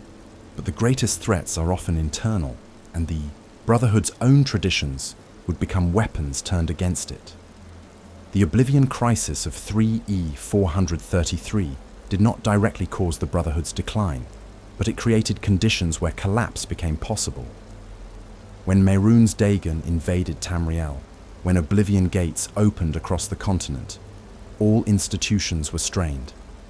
The Brotherhood continued operating. Chaos provided opportunities for assassination, and desperate people made desperate contracts. But the crisis revealed that even the most stable organizations could be destroyed by events beyond their control. The Empire itself nearly fell. If the Empire could be threatened, surely the Brotherhood could be as well. Mathieu Bellamont's revenge plan succeeded in 3E 433, the same year as the Oblivion Crisis. This timing was not coincidental. The chaos provided cover for his manipulation. With gates opening and Daedra invading, who would notice if Brotherhood members were killing each other? The false purification orders he issued seemed more plausible during crisis, when everyone expected betrayal and corruption. The Cheydinhall Sanctuary was destroyed. Lucien Lachance was killed. The other speakers died or disappeared. The Black Hand structure that had existed for centuries collapsed in months. The immediate aftermath saw surviving members attempting to maintain operations through institutional momentum. They fulfilled existing contracts. They recruited new members. They tried to appoint new leadership. But without the Night Mother speaking, Without a legitimate listener to coordinate efforts, without speakers possessing clear authority, the organization fragmented. Each sanctuary became independent, maintaining brotherhood traditions, but no longer part of unified whole. What had been empire-spanning institution became collection of isolated cells. The Great War of 4E 171 to 175 accelerated the decline catastrophically. The Thalmor, ruling Aldmeri dominion with ideological fervor, viewed the Dark Brotherhood as abomination. An organization serving chaos itself, dedicated to murder as religious practice, opposed everything the Thalmor believed about imposing order on reality. They hunted Brotherhood members systematically. Sanctuaries were discovered and destroyed. Captured assassins were not imprisoned but executed immediately. The Thalmor did not negotiate with the Brotherhood or attempt to use its services. They sought its complete elimination. The war itself provided cover for this persecution. During open conflict between Empire and Dominion, no one noticed if Brotherhood sanctuaries in Dominion territory were being purged. By the time the White Gold Concordat ended the war in 4E 175, most sanctuaries in southern Tamriel were gone. The survivors fled north, seeking refuge in provinces where Thalmor influence was weaker, but they brought nothing with them. No wealth, no archives, no organizational infrastructure. They were refugees rather than members of powerful institution. Skyrim's Falkreath Sanctuary survived longer than most, partly through luck and partly through isolation. Located in remote forest, away from major cities, difficult to reach even for those who knew where to look, it avoided attention during the Great War's chaos. But survival was not the same as thriving. The sanctuary was cut off from any other Brotherhood presence. If sanctuaries existed elsewhere in Tamriel, and rumors suggested a few might, there was no communication with them. The Black Hand was gone. The Night Mother was silent. The Falkreath family existed in vacuum, maintaining traditions without understanding their original purpose. The silence of the Night Mother was perhaps the most psychologically damaging aspect of the decline. For decades after the Oblivion Crisis, she did not speak. No listener was chosen. No contracts came from the void. The Brotherhood continued operating through ordinary means, clients who knew how to contact them, arrangements made through intermediaries, assassination as business rather than divine calling. But without the Night Mother's active presence, doubt crept in. Was Sithis displeased? Had the Brotherhood failed some cosmic test? Or was the Night Mother merely corpse, and all the religious aspects were delusion? Astrid's rise to leadership at Falkreath reflected this uncertainty. She was not chosen by the Night Mother. She was not appointed by a legitimate speaker. She simply took control, because someone needed to lead, and she was strong enough to do so. Her philosophy reflected the Brotherhood's fallen state, abandoning mystical pretensions, accepting that they were assassins rather than priests, taking any contract that paid well. This secular approach kept the sanctuary functioning but stripped away what made the Brotherhood more than common killers. The members she led were similarly diminished. Nazir managed contracts with bitter efficiency, knowing they had declined from empire-spanning power to provincial assassins. Babette, an ancient vampire, remembered when the Brotherhood was respected and feared across Tamriel. Festus Krex brought magical skill, but no philosophical depth. Gabriella was competent professional without larger purpose. Arnbjorn provided muscle as werewolf, but had joined primarily because Astrid was there. Vizara maintained old traditions, but as last Shadowscale, he was living relic of what the Brotherhood had been rather than what it was. The sanctuary's physical state reflected its diminished circumstances. The building was ancient, showing decay that no one bothered to repair. The training facilities were adequate, but not impressive. The sleeping quarters were cramped. The common areas felt more like hideout than home. Everything was functional but shabby, like organization that had given up on greatness and settled for survival. Visitors who had heard legends about the Dark Brotherhood's power would have found the reality disappointing. Recruitment was haphazard. New members arrived through chance encounters rather than systematic recruitment. The Black Sacrament still worked occasionally. Someone desperate enough to perform the ritual might attract the Brotherhood's attention. But many such rituals went unanswered because the Brotherhood simply did not hear them. Without the Night Mother to perceive prayers to Sithis, the mechanism that had made the Brotherhood reliable for clients was broken. They fulfilled contracts they knew about, but many potential contracts never reached them. The loss of reputation was perhaps most damaging. In earlier eras, the Brotherhood's reputation ensured clients and terrified targets. Everyone knew that once the Brotherhood accepted a contract, death was inevitable. This certainty made some clients pay premium for services, while making other potential targets negotiate before contracts were even offered. But by the Fourth Era, the Brotherhood's reputation was legendary, in the sense that people spoke of it as legend rather than current reality. They had become story-told to frighten children rather than force that shaped political calculations. Other assassination organizations emerged to fill the vacuum. Common mercenaries began offering murder for hire without the Brotherhood's philosophical pretensions. These were not religious killers, but pragmatic criminals who saw opportunity in the Brotherhood's weakness. They charged less, killed sloppily, and had no code beyond self-interest. But they fulfilled need that the diminished Brotherhood could no longer meet.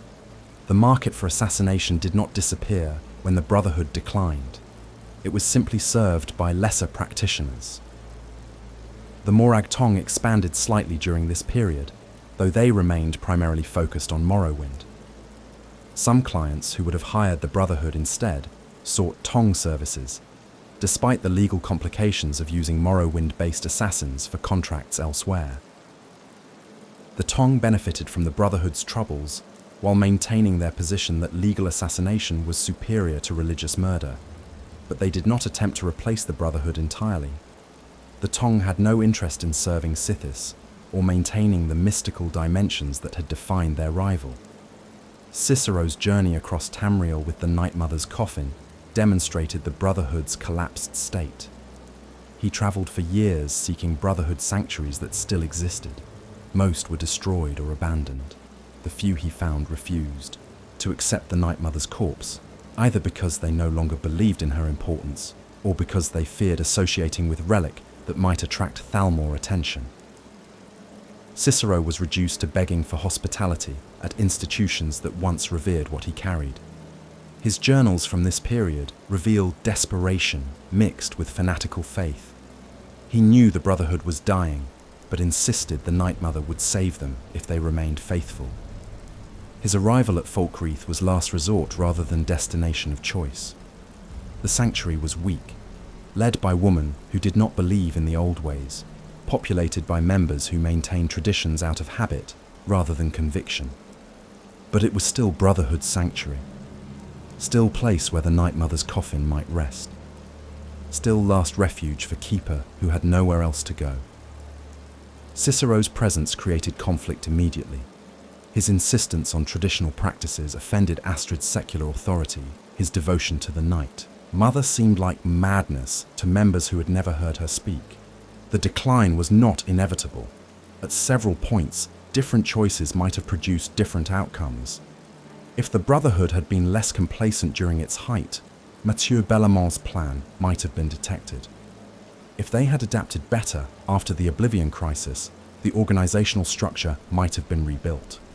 If they had negotiated with the Thalmor rather than being automatically enemies, the Great War might not have destroyed so many sanctuaries. But organizations at their height rarely imagine decline is possible. The Brotherhood believed they were eternal, serving force that could not be defeated. They learned that even servants of the Void can be reduced to shadows.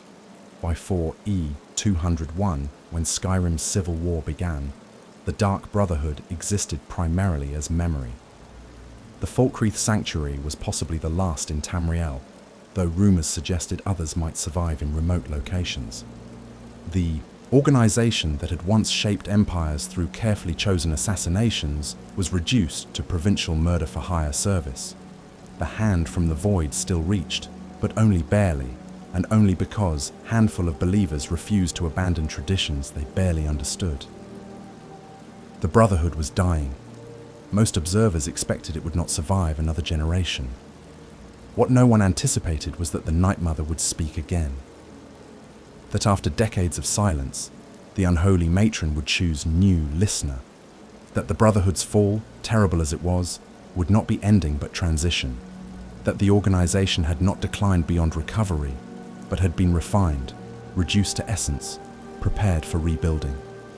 The darkest moment before dawn, the breath before death, the stillness before chaos erupts again.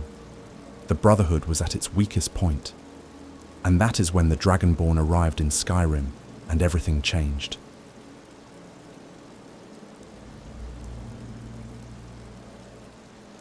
Cicero was mad. This was not disputed. His behavior was erratic, his speech patterns broken by giggles and non sequiturs, his emotional responses inappropriate to circumstances. He performed dramatic gestures for invisible audiences. He spoke to the Night Mother's corpse as if expecting conversation.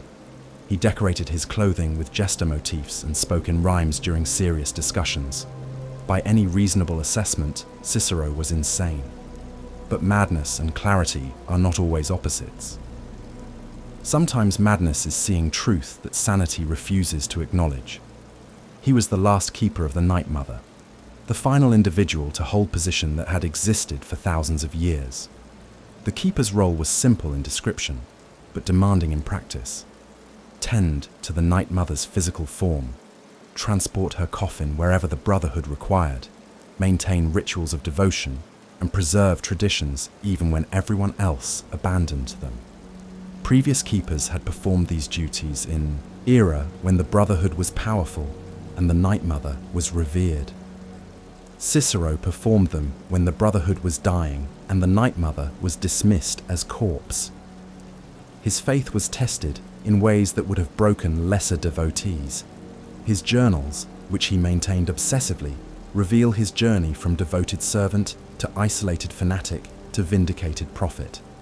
The early entries show man who took his responsibilities seriously but still operated within functioning organization. He traveled between sanctuaries, ensuring the Night Mother's coffin was properly maintained, participating in Brotherhood operations with competence. He was skilled assassin before becoming keeper. The position required capability, not just devotion. But even in early entries, signs of his peculiarity appear. He spoke to the Night Mother more than necessary. He performed rituals beyond what tradition required. He loved the old ways with intensity that made other members uncomfortable. The middle entries, written during his years wandering Tamriel seeking sanctuary that would accept the Night Mother, show deterioration. The rejections wore on him. Sanctuaries that still existed wanted nothing to do with the coffin. Some feared Thalmor attention. Others had abandoned religious aspects entirely and saw the Night Mother as embarrassing relic. A few were openly hostile, viewing Cicero as madman who should be eliminated for the Brotherhood's own good. He was rejected, mocked, attacked. Each rejection reinforced his isolation and intensified his devotion. If no one else would honor the Night Mother, he would honor her enough for everyone. The madness that defined his later personality emerged from this period. Isolation breaks people in various ways. Some become depressed, some become angry. Cicero became mad jester, performing for audience of one, the corpse he carried. The jester motif was not random. Jesters serve truth by mocking power. They speak what others dare not say. Cicero embraced this role because he recognized that speaking truth about the Brotherhood's failings made him fool in others' eyes. If they thought him mad, he would perform madness. But beneath the performance was clarity about what had been lost and what must be preserved. The famous incident at the farm near the Dark Brotherhood sanctuary demonstrated both his madness and his devotion. Cicero had arranged for the farmer to provide wagons to transport the Night Mother's coffin to Falkreath. When the wagons broke down and the farmer refused to provide immediate replacement, Cicero's response was disproportionate. He became enraged, attacked the farmer's daughter, caused damage that brought guards. The incident seemed like typical criminal breakdown. But Cicero's perspective was different. The farmer was delaying the Night Mother's journey, showing disrespect to the bride of Sithis, violating arrangement that should have been sacred. The violence was not madness, but religious fury. His arrival at Falkreath Sanctuary created immediate tension. Astrid ruled through secular authority, taking any contract regardless of religious significance.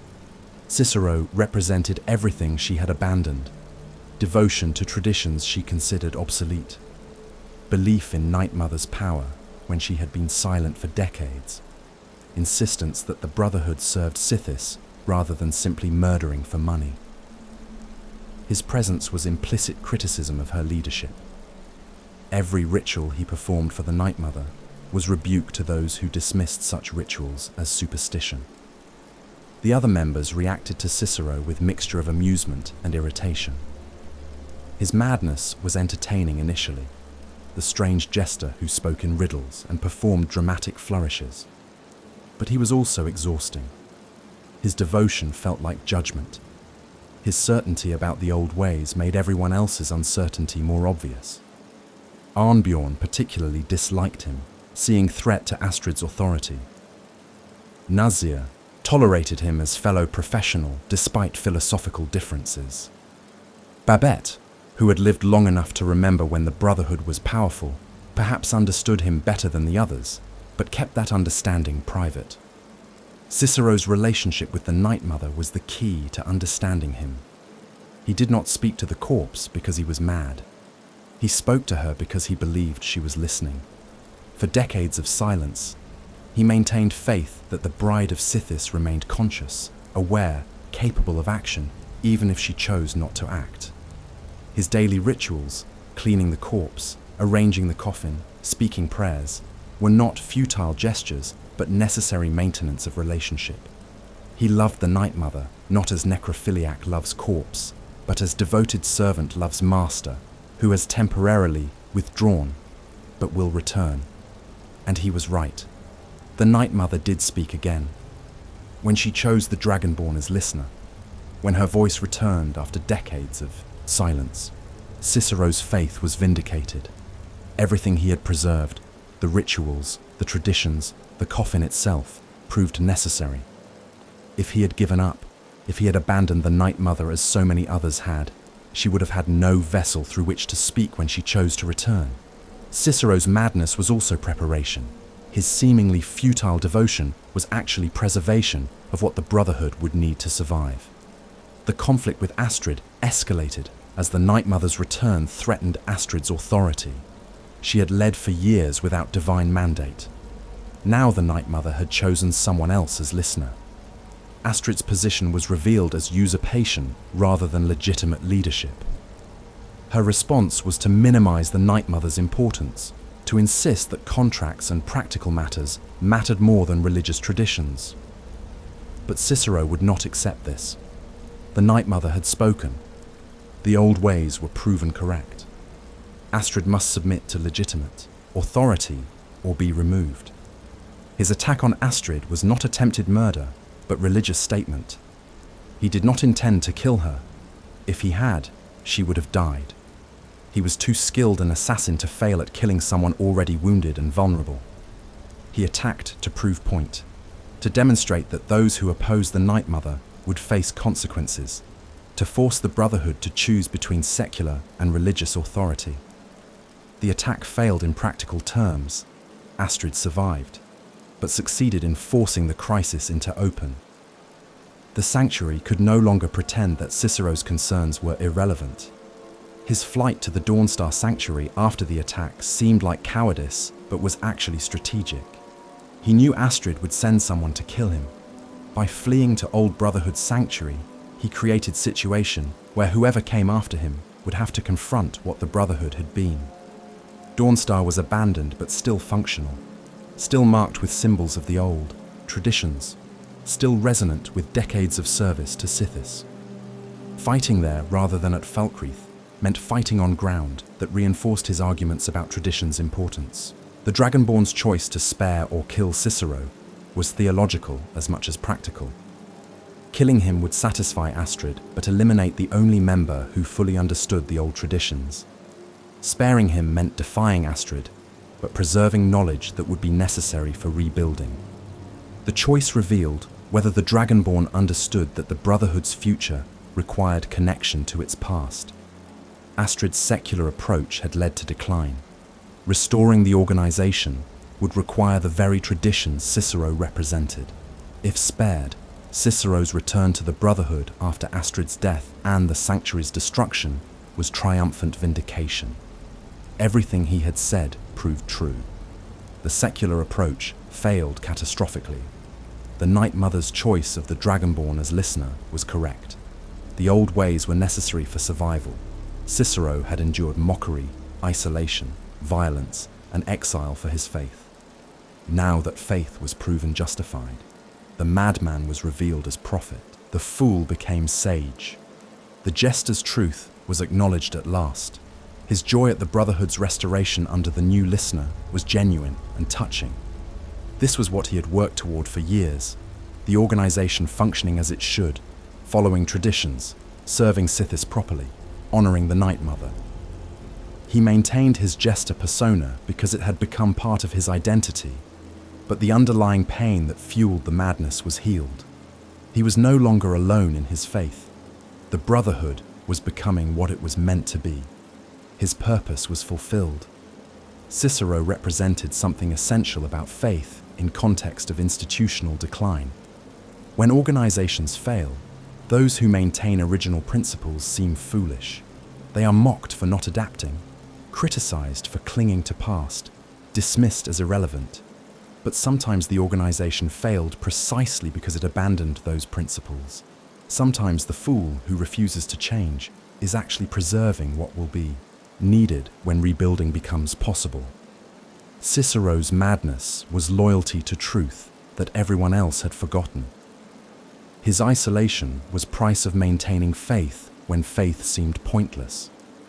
The jester serves truth by making it entertaining enough to hear. Cicero performed madness so that his message would be remembered. If he had been serious, reasonable, measured in his devotion, he would have been easier to dismiss. But as mad jester, he was impossible to ignore. His antics forced everyone to confront questions they wanted to avoid. Is the Night Mother real? Do the old ways matter? Should the Brotherhood serve Sithis or just make money? Cicero would not let these questions be forgotten, even if maintaining them required sacrificing his own sanity.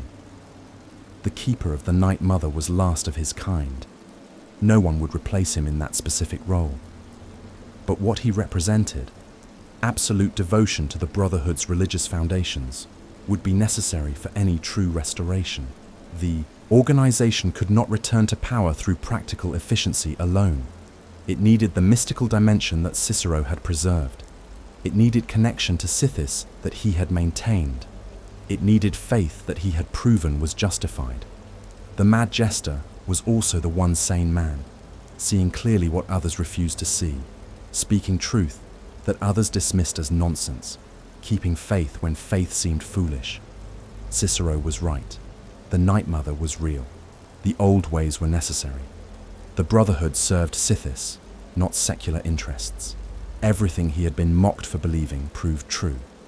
And in that vindication was hope that the Dark Brotherhood might rise again, not as practical assassination business, but as what it was always meant to be, the hand from the void, reaching through chaos, serving the Dread Father, ending lives in worship of the nothing that waits for all things.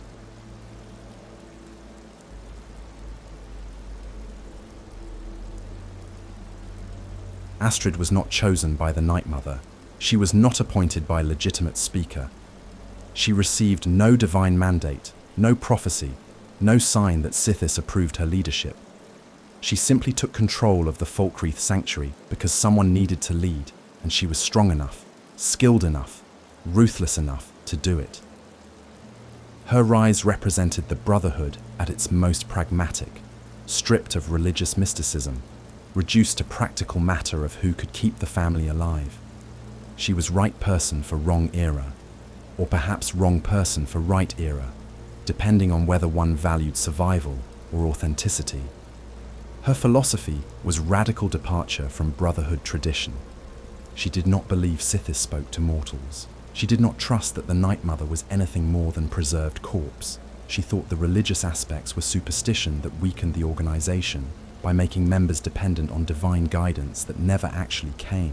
In her view, the Brotherhood was assassination business, skilled killers fulfilling contracts for payment. The Five Tenets were useful rules for maintaining discipline, but the theological justifications were unnecessary. Murder was murder. Calling it prayer did not change the reality that they killed for money. This secular approach kept the Falkreath sanctuary functioning when religious devotion might have led to paralysis. With no listener to provide contracts from the Night Mother, a true believer might have refused to take any contracts at all, waiting for divine guidance that never came.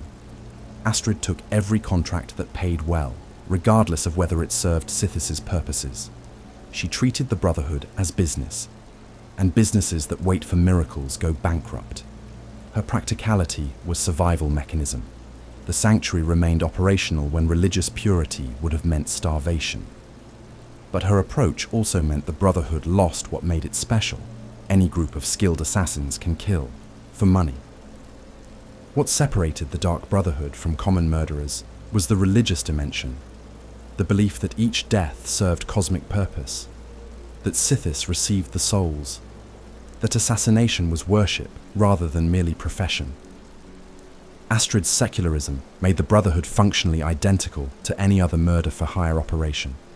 They were better trained and more efficient, but no longer unique. The hand from the void became just another knife in the dark. Her relationship with Arnbjorn complicated her leadership. He was werewolf, cursed or blessed depending on perspective, with strength and ferocity that made him valuable enforcer. But he was also her husband, and their marriage created dual power structure within the sanctuary. Arnbjorn supported Astrid's decisions unconditionally, not because he agreed with her philosophy, but because he loved her. This meant dissent against Astrid's leadership faced not just her authority, but also Arnbjorn's physical threat. The family was held together partly by genuine loyalty and partly by fear of what the werewolf would do to those who challenged his wife. Her genuine care for the family members was complicated by her controlling nature. She protected them, provided for them, ensured they had work and home. But she also demanded absolute loyalty. She interpreted disagreement as betrayal. She saw Cicero's devotion to tradition as challenge to her authority rather than legitimate alternative viewpoint. She loved the family, but on condition that they accepted her vision of what the family should be. This created an environment where members learned to agree publicly while harboring private doubts. The contracts she accepted revealed her priorities. She took assassinations that paid well regardless of target significance. Imperial soldiers, merchants, beggars, anyone whose death someone would pay for was acceptable contract. This generated steady income, but meant the Brotherhood was serving whoever had gold, rather than serving Sithis' purposes. Some contracts were genuinely necessary, removing dangerous individuals, settling legitimate grievances. Others were petty, killing rival merchants, eliminating inconvenient witnesses, murdering people whose only crime was annoying someone wealthy. Astrid made no distinction. Payment was payment. Her recruitment of the Dragonborn followed typical pattern. When Aventus Aretino's Black Sacrament was detected, Astrid tested the would-be initiate in her standard way. Abduction to isolated shack, 3 potential targets, order to kill 1 to prove darkness within. This was practical test of capability and willingness. No mystical evaluation, no judgment about whether Sithis desired this person's service, just assessment of whether they could kill and whether they would follow orders. The Dragonborn passed by killing one of the captives, proving themselves worthy by Astrid's secular standards. The Dragonborn's rapid rise within the sanctuary was both meritocracy and warning sign. They were skilled, completed contracts efficiently, showed talent that exceeded most members. Astrid recognized this and provided increasingly important assignments. but she also expected the Dragonborn to remain subordinate to her authority. When the Night Mother spoke to the Dragonborn directly, choosing them as listener without consulting Astrid, it shattered the secular order she had built. The Night Mother's return proved that the religious aspects were real, that divine mandate existed, that Astrid's authority was usurpation rather than legitimate leadership. Her jealousy was understandable, even if unjustifiable. She had led for years, kept the sanctuary functioning, made difficult decisions that preserved the family. Then a newcomer arrived, and within weeks was chosen by the Night Mother for position Astrid had never been offered. The religious validation she dismissed as superstition was granted to someone else, proving it was real and proving she was not worthy of it. This was not merely political setback, but existential crisis. Everything she believed about the Brotherhood being secular business was contradicted by divine intervention she could not deny. The betrayal emerged from this jealousy, mixed with rationalization. Astrid convinced herself that the Night Mother's return threatened the family, that the old ways would lead to the same failures that had destroyed the Brotherhood elsewhere, that preserving her authority was necessary for survival. She contacted the Penitus Oculatus, Commander Maro's organization, and offered deal. She would provide information about the sanctuary in exchange for what exactly? The details of what she hoped to gain are unclear. Perhaps immunity for herself and Arnbjorn. Perhaps elimination of members she saw as threats. Perhaps she believed she could control the situation, sacrificing some to save others. What she failed to understand was that you cannot betray the Dark Brotherhood partially. The second tenet is absolute. Once she contacted the Brotherhood's enemies, once she provided information that would be used against the family, she had violated sacred law completely. Her motivations were irrelevant. Her love for the family members could not excuse betraying the family itself. She broke tenet that had maintained the Brotherhood for thousands of years, and the consequences were inevitable. The Penitus Oculatus assault was more thorough than Astrid anticipated. She perhaps imagined surgical strike that would remove specific members she found problematic. What occurred was full assault aimed at complete destruction. The agents stormed the sanctuary with fire and steel, killing everyone they encountered. Arnbjorn died in werewolf form, surrounded by bodies, having fought to protect wife who had doomed them all. Gabriella died at her alchemy station. Festus was killed before he could unleash his magic. Visara, last Shadowscale, fought with all his training and still fell. Nazir and Babette escaped only through luck and supernatural abilities. The family Astrid claimed to love was slaughtered because of her betrayal. She survived the initial assault, but was caught in fire that consumed the sanctuary. Badly burned, dying slowly, she used her remaining strength to perform the black sacrament on herself. This was the final irony. The woman who dismissed religious traditions, who led through secular authority, who thought the old ways were superstition, performed ancient ritual in her final moments. She arranged the candles and offerings with burned hands. She spoke the words she had dismissed as meaningless. She prayed to Sithis she claimed did not hear. And she fulfilled the contract herself by asking the Dragonborn to kill her.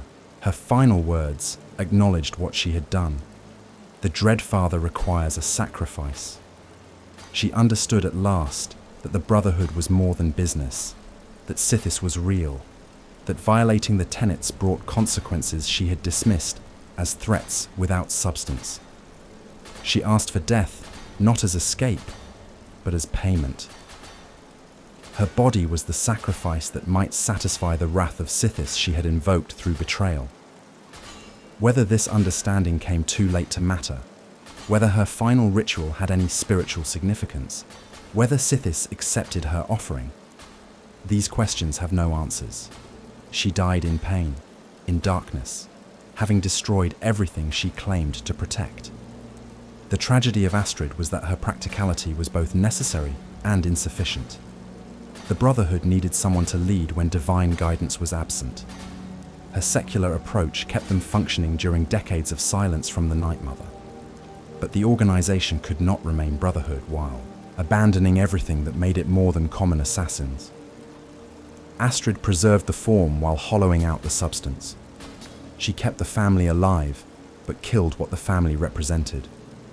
Her leadership was successful survival strategy that guaranteed long-term failure. She was not evil by conventional standards. She cared for her people. She tried to protect them. She made decisions she believed were necessary. But she fundamentally misunderstood what the Brotherhood was. It was not business that could be run through practical management. It was religious order that required faith in powers beyond mortal control. Her betrayal was not sudden moral collapse, but logical conclusion of worldview that denied the Brotherhood's spiritual foundation. If the organization was merely business, then business deals with enemies made sense.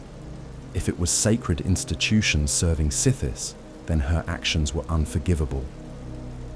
The Dread Father required a sacrifice. Astrid provided her own burned body. Each as that sacrifice. Whether it was accepted, whether her soul went to the void or somewhere else, whether she found peace or punishment, the Brotherhood does not know. They buried her in the sanctuary ruins and moved forward under the new listener. Her legacy was cautionary tale about what happens when practical concerns override sacred obligations, when leadership proceeds without divine mandate, when strength is mistaken for legitimacy. The secular leader died, and the religious order was restored. The hand from the void returned to serving chaos rather than serving survival, and the Dark Brotherhood, devastated but purified, began rebuilding on foundations Astrid had dismissed as obsolete.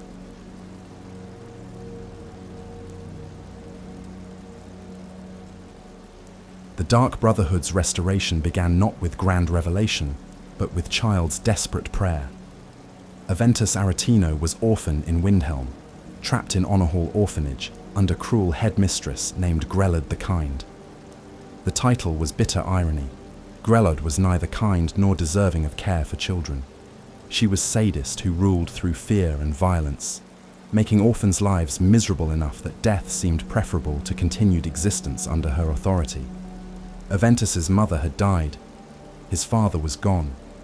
All he had left was orphanage that felt like prison and headmistress who seemed immune to consequences. So the boy performed the Black Sacrament. He was perhaps 10 years old, maybe younger, certainly too young to fully understand what he was doing. But he had heard stories. Everyone in Tamriel knew the stories. If you perform the ritual properly, if you offer flesh and bone and speak the words in darkness, the Dark Brotherhood will come. Someone will answer. Someone will kill whoever you need dead. Aventus gathered the components. He found corpse and flayed flesh from it. He arranged candles and bones in pattern that mimicked descriptions from old tales. And he spoke the words, sweet mother, send your child unto me, for the sins of the unworthy must be baptized in blood and fear." The Brotherhood heard. Despite their decline, despite having only one small sanctuary left, despite the Night Mother's silence, they still monitored for black sacraments when possible. Aventus's ritual was performed with such desperation, such perfect execution by child, who should not have known these things, that it drew attention. Astrid decided to investigate. Not because she believed Sithis demanded it, not because she thought the ritual had supernatural power, but because someone performing Black Sacrament might become client or might become threat that needed elimination. Her investigation led to finding the Dragonborn. This individual had arrived in Skyrim recently, had survived a dragon attack at Helgen, had been revealed as prophesied hero capable of absorbing dragon souls, but they were still mortal, still vulnerable, still capable of being recruited by organization that recognized potential when they saw it. Astrid arranged typical test. Abduction during sleep. Awakening in abandoned shack with 3 hooded figures and ultimatum. Kill one of them to prove you belong. Or refuse and become target yourself. The 3 captives represented different aspects of potential guilt. One was bandit who had killed many. One was mercenary who killed for money. One claimed complete innocence. The test was not about choosing correctly. There was no correct choice. It was about willingness to kill stranger on command of assassin who had kidnapped you. Some would-be initiates tried to negotiate. Some refused entirely. Some killed all three. The Dragonborn chose one and killed them, proving they could make hard decisions, proving they had darkness within, proving they were suitable for the family. Astrid brought them to Falkreath Sanctuary and introduced them to the family. Nazir provided contracts. Arnbjorn taught combat techniques. Babette shared alchemy knowledge. Gabriella discussed infiltration methods. Festus explained magical assassination. Visara demonstrated stealth. Each member contributed to Dragonborn's education, transforming them from killer of opportunity into skilled assassin. The training was compressed but effective. The Brotherhood needed members who could perform immediately rather than apprentices who required years of development. The contracts escalated in difficulty and significance. First was Nafi, mad beggar in Ivarstead who wanted his sister found, but whose sister was dead. The contract was mercy killing, ending suffering for someone whose mind had broken. Then Beytild, mine owner whose competition wanted her eliminated. Simple business murder with no particular moral weight. Then came more challenging targets. Enodius Papias required infiltration of lumber mill. Lurbuk the Bard needed to die publicly during performance. Hearn and his family were vampires feeding on livestock and travelers. Killing them was arguably public service. But the contract that changed everything was Vittoria Vici's assassination. She was Emperor's cousin, getting married in solitude, with public ceremony attended by witnesses. The contract required killing her during wedding, in front of crowd, making statement rather than quiet murder. The assassination was theatrical, arrow from rooftop, or poison in wine, or direct blade during ceremony, depending on Dragonborn's approach. Vittoria died publicly, spectacularly, sending message that no one was safe, that the Dark Brotherhood could strike anywhere, that Imperial blood was not protected by guards or circumstance. This contract was test from Night Mother herself, though Astrid did not know this. The unholy matron was evaluating the Dragonborn, watching how they handled pressure and public assassination. When they succeeded, when Vittoria died as specified, the Night Mother made her decision. She spoke to the Dragonborn directly, choosing them as listener, bypassing Astrid's authority entirely. The conversation happened while the Dragonborn slept, the Night Mother's voice entering their mind with authority that could not be questioned. She provided new contract. The Emperor himself must die. Astrid's reaction combined jealousy with disbelief. She had led for years without hearing the Night Mother's voice. Now a newcomer was chosen within weeks. She tried to minimize the significance, insisting that practical matters mattered more than religious visions. But the other members recognized what had happened. Cicero was vindicated. The Night Mother was real, she had spoken. The old ways were proven true. Even Astrid could not deny that something unprecedented had occurred. Her authority was revealed as temporary stewardship rather than legitimate leadership. The Emperor contract came from Amaund Mortiere, imperial conspirator who wanted Titus Mede II dead for political reasons involving succession and power. He offered enormous payment and provided resources for the assassination. The plan involved replacing the gourmet, a famous chef scheduled to cook for the Emperor, and poisoning the meal.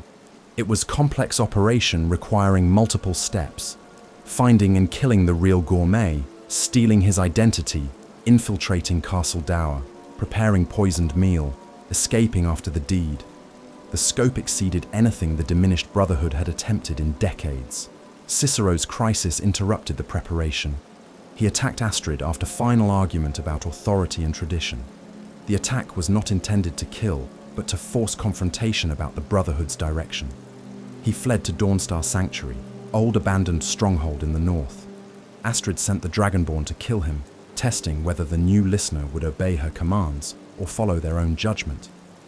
The Dragonborn found Cicero wounded in Dawnstar, tended by spectral version of his journal keeper. The choice to spare or kill him was theological question disguised as practical decision. Astrid's betrayal was discovered too late to prevent but early enough to understand.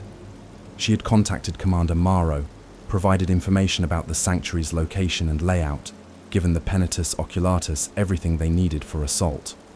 Her motivations were complex: jealousy, fear, desperation, misguided attempt to protect some members by sacrificing others. But intentions could not excuse breaking the second tenet. She had betrayed the Dark Brotherhood to its enemies. The wrath of Sithis was inevitable. The assault happened while the Dragonborn was away. Penitus Oculatus agents stormed the sanctuary with military efficiency. They knew exactly where to strike because Astrid had told them. The family members fought desperately, but were overwhelmed. Arnbjorn transformed into werewolf and killed many attackers before falling to concentrated fire. Gabriella died defending her alchemy station. Festus was killed before he could complete his most destructive spells. Vizara fought with Shadowscale training and still could not prevail. Only Nazir and Babette escaped, using their particular skills to slip through the assault. The Dragonborn returned to Burning Sanctuary and found Astrid in the ruins. She was burned beyond recovery, dying slowly in agony. She had performed Black Sacrament on herself. Flesh, bone, candles, words spoken in darkness. She fulfilled the contract by asking to die. "The Dread Father requires a sacrifice," she said, acknowledging finally that Sithis was real, that the tenets were not mere rules but sacred law, that her betrayal had doomed everyone. The Dragonborn killed her as requested, ending her pain and fulfilling the contract she had made with herself. But the Emperor's assassination still waited. The Night Mother's contract had not been voided by the sanctuary's destruction. The Dragonborn had become listener. They now led what remained of the Brotherhood, themselves, Nazir, Babette, and possibly Cicero if he had been spared. With resources from Amaund Motiere and determination born from loss, they continued the plan. They found the real gourmet, killed him, stole his identity and invitation.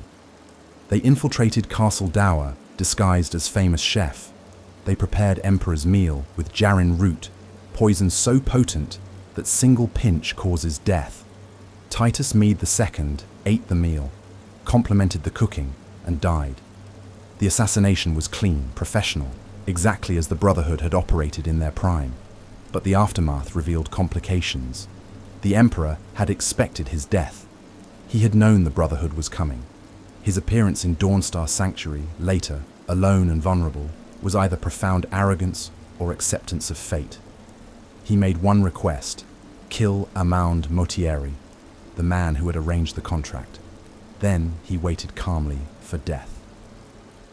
The Dragonborn's choice to kill or spare Motiere was an ethical question without clear answer. Killing him meant honoring the Emperor's final request and eliminating witness. Sparing him meant leaving contracted client alive and taking the promised payment. The Brotherhood's code did not clearly specify which choice served Sithis better. Some contracts include killing the client to ensure secrecy. Others prioritize payment and reputation. The decision revealed what kind of listener the Dragonborn would be: pragmatic or principled, merciful or ruthless. Rebuilding began with Dawnstar Sanctuary. The Falkreath location was destroyed, compromised, unusable. But Dawnstar was old Brotherhood stronghold, abandoned but structurally sound. The location was remote, defensible, still marked with symbols that reminded everyone who entered that this was sacred space dedicated to Sithis. Moving there was return to older traditions, physical manifestation of the Brotherhood's restoration under religious rather than secular authority. Recruiting new members proved easier than expected. The Emperor's assassination restored the Brotherhood's reputation. Word spread that the Dark Brotherhood had returned, that they had struck at highest levels of power, that the hand from the void was reaching again. Adventurers, criminals, outcasts, those drawn to assassination as calling rather than mere profession, sought out the sanctuary. The new listener could evaluate them, accepting those who understood that they would serve Sithis rather than merely kill for money. The Night Mother's guidance continued.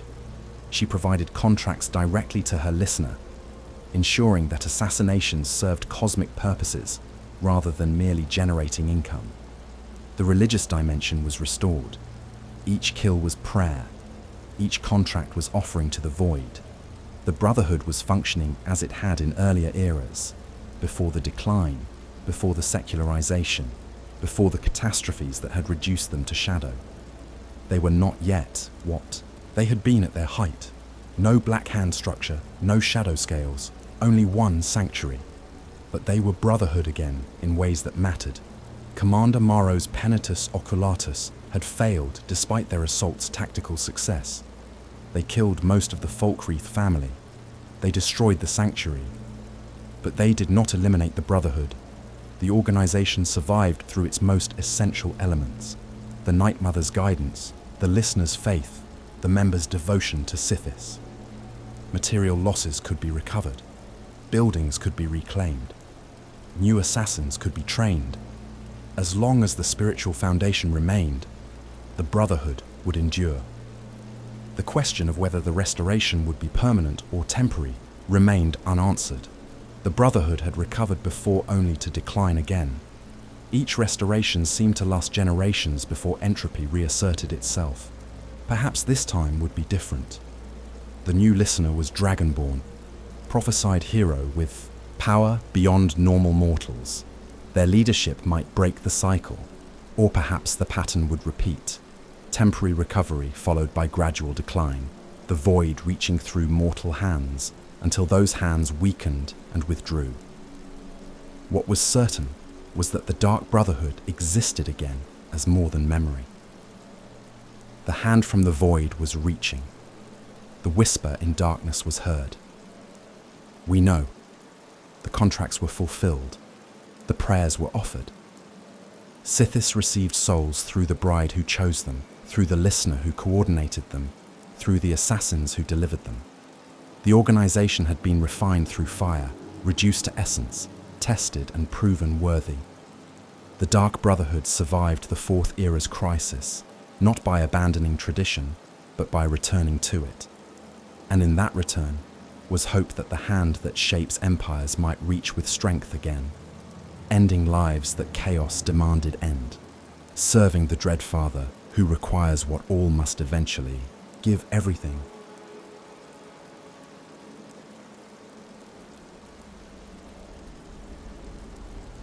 The Pentetus Oculatus was created to replace the blades after the Oblivion Crisis. When Martin Septim sacrificed himself to become Avatar of Akatosh and drive Mehrunes Dagon back to Oblivion, the Amulet of Kings was destroyed. The Dragonfires went out permanently. The mystical protection that had kept Oblivion at bay for thousands of years was gone. The Septim dynasty ended, and the Blades, who had served the Septim emperors for generations, were no longer needed in their traditional role. The new dynasty required new protectors. The Pentetus Oculatus became the Empire's secret police and the Emperor's personal guard. Where the Blades had been warriors and spies focused on external threats like Daedric cults and foreign enemies, the Oculatus focused on internal security. They hunted traitors, investigated conspiracies, eliminated threats to imperial authority. They were not knights bound by honor codes, but operatives who did whatever was necessary to protect the Empire. Their methods were ruthless because the enemies they faced were often embedded within imperial society itself. Commander Maro led the organization during Skyrim's Fourth Era. He was a professional soldier, elevated to position requiring political acumen and moral flexibility. His son Gaius served as agent within the Oculatus, representing the family tradition of imperial service. Maro was not villain in conventional sense. He served the Empire legitimately, protecting its interests, following his orders. But the Empire he served was a declining institution, desperately trying to maintain control over provinces that increasingly rejected its authority. The Pentetus Oculatus viewed the Dark Brotherhood as an abomination that needed elimination, an organization dedicated to chaos, serving force that opposed all order, killing for religious reasons rather than political necessity. The Brotherhood represented everything the Empire tried to suppress. They were not merely criminals, but ideological enemies who rejected the fundamental premise that imperial authority deserved to exist. Every Brotherhood assassination undermined the Empire's claim to provide security and justice. As long as the Brotherhood existed, the Empire was proven impotent. The hunt began long before Astrid's betrayal. The Oculatus had been tracking Brotherhood activities, gathering intelligence, waiting for opportunity to strike decisively. They knew a sanctuary existed somewhere in Skyrim, but could not locate it precisely. The Brotherhood's operational security, even in their diminished state, was effective enough to prevent easy discovery. Maro needed information from inside the organization. He needed someone to betray the Brotherhood from within. Astrid's contact provided exactly what he required. Her betrayal gave the Oculatus everything they needed. The sanctuary's exact location, its layout and defenses, the number of members and their capabilities. The best time to strike when key members would be away. Astrid perhaps believed she was negotiating, trading some information for protection of others. But Maro had no interest in negotiation. He wanted complete elimination. Every Brotherhood member dead. The sanctuary destroyed so thoroughly it could never be used again. Total victory rather than partial success. The assault was planned as military operation. Oculatus agents trained for weeks, studying the sanctuary layout Astrid provided, practicing coordinated assault patterns, preparing for Brotherhood members' capabilities. They knew about Arnbjorn's lycanthropy and brought silver weapons. They knew about Festus's magical abilities and assigned agents to target him first. They understood that even diminished Brotherhood members were dangerous, and approached the operation with respect born from understanding the enemy's skills. The attack succeeded tactically. Most Brotherhood members died. The sanctuary burned. Astrid was left dying in the ruins. From Maro's perspective, the operation was textbook success. Intelligence-driven assault that neutralized threat with acceptable casualties. His agents died, yes, but they were soldiers who understood the risks. The Brotherhood was destroyed, which was the objective. The Empire was safer. His duty was fulfilled, but the strategic failure was complete. The Brotherhood survived. The Emperor died anyway. The assassination that the Oculatus was supposed to prevent happened despite their successful assault. Worse, the Brotherhood's reputation was enhanced rather than destroyed. They had survived Imperial attack and still completed their most significant contract in decades. The message to the Empire's enemies was clear. Even the Penitus Oculatus could not stop the Dark Brotherhood. The organization Maro served was proven incapable of protecting its highest authority. Commander Maro's personal loss compounded the professional failure. His son Gaius had been assassinated earlier as part of the Brotherhood's Emperor contract. The Dragonborn had killed him while he traveled, eliminating a target whose death served both practical and symbolic purposes. Maro's grief transformed into rage that fueled his determination to destroy the Brotherhood completely. But the assault he led, successful as it seemed, ultimately failed to achieve his goals. His son was still dead, the Brotherhood still existed, and he had to explain to his superiors how the organization he nearly destroyed had still killed the Emperor. The Penitus Oculatus represented the Empire's attempt to control assassination through institutional power. Where the Dark Brotherhood served chaos, the Oculatus served order. Where the Brotherhood killed according to Night Mother's guidance, the Oculatus killed according to imperial necessity. Both organizations dealt in death, but their justifications were fundamentally opposed. The Brotherhood saw assassination as worship. The Oculatus saw it as tool of governance. Neither could accept the other's existence because their philosophies were incompatible. The Empire's decline made the Oculatus's task impossible. In earlier eras, imperial authority was strong enough that threatening the Empire meant facing overwhelming retaliation. But by the Fourth Era, the Empire controlled only a fraction of Tamriel. The Great War had weakened it catastrophically. The Thalmor dictated terms through the White Gold Concordat. Provinces like Skyrim were in open rebellion. The Penitus Oculatus was trying to protect institution that was falling apart despite their efforts. They could kill individual threats, but they could not reverse the Empire's fundamental decline. The Brotherhood's survival despite the Oculatus's assault proved that ideological enemies cannot be eliminated through military force alone. The Dark Brotherhood was not merely organization but idea, that assassination serves cosmic purpose, that death is worship, that the void has claim on all souls. As long as people believed this idea, the Brotherhood would persist. The Penitus Oculatus could destroy sanctuaries, kill members, disrupt operations. But they could not eliminate the belief that Sithis exists and demands service. The relationship between these organizations was not simply good versus evil. The Penitus Oculatus served declining empire that maintained order through force and claimed moral authority it no longer deserved. The Dark Brotherhood served chaos that made no moral claims but was at least honest about its nature. The Oculatus killed to preserve political structure. The Brotherhood killed to serve religious calling. Both justified murder through appeal to higher purpose. Both were right and wrong simultaneously, depending on whether one valued order or chaos, empire or void. Commander Maro continued serving the Empire after the Brotherhood's restoration. He had no choice. His duty was to protect Imperial interests regardless of personal feelings or strategic setbacks. The Brotherhood continued operating after the Penitus Oculatus's assault. They had no choice. Their duty was to serve Sithis regardless of material losses or physical destruction. The conflict between these organizations was not resolved, but merely paused. Both would continue their work. Both would oppose each other whenever their purposes collided. The hand from the void and the hand of the Empire would reach for same targets sometimes, and when they did, the stronger or luckier would prevail.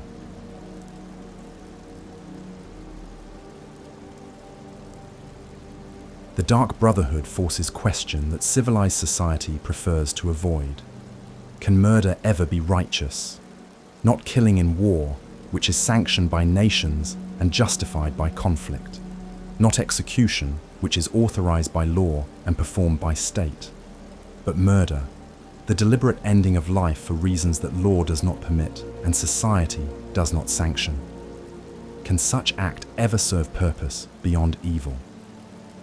The Brotherhood's answer is yes, absolutely, if the murder serves Sithis. But this answer requires examining what serving Sithis means, and whether such service can be distinguished from mere rationalization. The Brotherhood does not kill randomly. They are not serial killers who murder for personal satisfaction. They fulfill contracts. Someone performs the Black Sacrament, the Night Mother hears, the listener provides the contract to assassins. The victim is not chosen by the assassin, but by forces beyond the assassin's control. This creates moral distance. The Brotherhood member is instrument rather than originator. They serve rather than decide. This distinction matters theologically even if it makes no practical difference to the victim. But this raises uncomfortable questions. If the Black Sacrament works, if performing ritual actually causes the Brotherhood to appear, then anyone with sufficient desperation and knowledge can arrange murder. The child who wants cruel headmistress dead, the merchant who wants competitor eliminated, the spouse who wants freedom from marriage. The ritual makes murder accessible to anyone willing to perform it. Is this serving cosmic purpose, or merely providing murder for hire with religious window dressing? The Brotherhood's counter-argument is that the Night Mother filters contracts. She hears all Black Sacraments, but provides only some to her listener. Presumably, she judges which deaths serve Sithis' purposes and which are merely mortal spite. The assassin who fulfills Night Mother-approved contract serves the void, legitimately. But this argument has problems. During decades when Night Mother was silent, the Brotherhood took contracts through ordinary channels. Anyone who paid well enough could hire them. Were those murders less sacred? Did they not serve Sithis? Or is the distinction between divine and mundane contracts ultimately meaningless? Some contracts are clearly justified by conventional morality. Grelad the Kind was sadist tormenting orphans. Her death removed genuine evil from world. The Brotherhood charging for this service does not change that murdering Grelad was arguably good deed. but other contracts are morally ambiguous or clearly wrong. Nafi was harmless mad beggar. Killing him was mercy at best, murder of innocent at worst. Vittoria Vici was killed to send political message, with her death serving purposes she was not involved in creating. The morality of individual contracts varies, but the Brotherhood treats all as equally valid prayers to Sithis. The question of whether death itself can be worship is central to the Brotherhood's philosophy. Most religions worship life, creation, growth, love. The Dark Brotherhood worships ending. They believe that destruction is as sacred as creation, that chaos is as necessary as order, that the Void's claim on all souls is truth that should be honored rather than denied. From this perspective, every death is returned to original state before creation. Hastening deaths that will occur anyway is serving fundamental reality rather than opposing it. This philosophy has certain cold logic. Everything dies eventually. Mortals resist this truth, building civilizations and religions that promise eternal souls or reincarnation or some continuation beyond death. But the Brotherhood accepts that death is final ending. Not transition to afterlife, but return to void. If this is truth, then fearing death or trying to prevent it is delusion. Accepting death and serving it is enlightenment.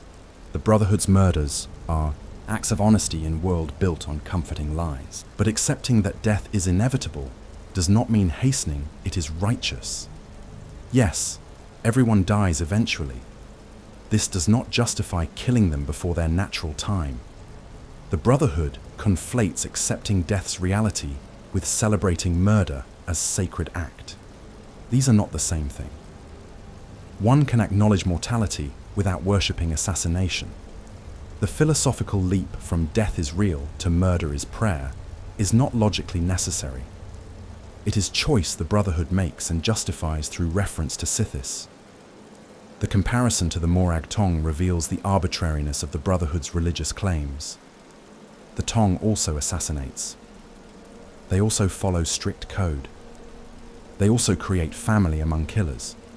But they justify their work through political necessity rather than cosmic purpose. They are honest about being murderers who serve state interests.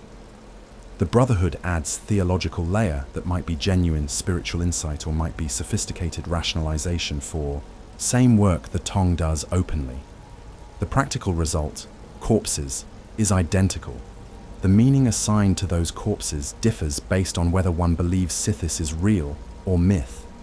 If Sithis is real, if chaos is genuine cosmic force that predates creation, if the Void genuinely receives souls offered in murder, if the Night Mother truly speaks for the Dread Father, then the Brotherhood's philosophy is valid. They serve actual power that exists independent of their belief. Their murders have metaphysical significance beyond physical act of killing. But if Sithis is myth, if the Night Mother is corpse whose voice is delusion or manipulation, if chaos is merely concept rather than conscious force, then the Brotherhood is an elaborate death cult that dresses up murder in theological language to make it palatable.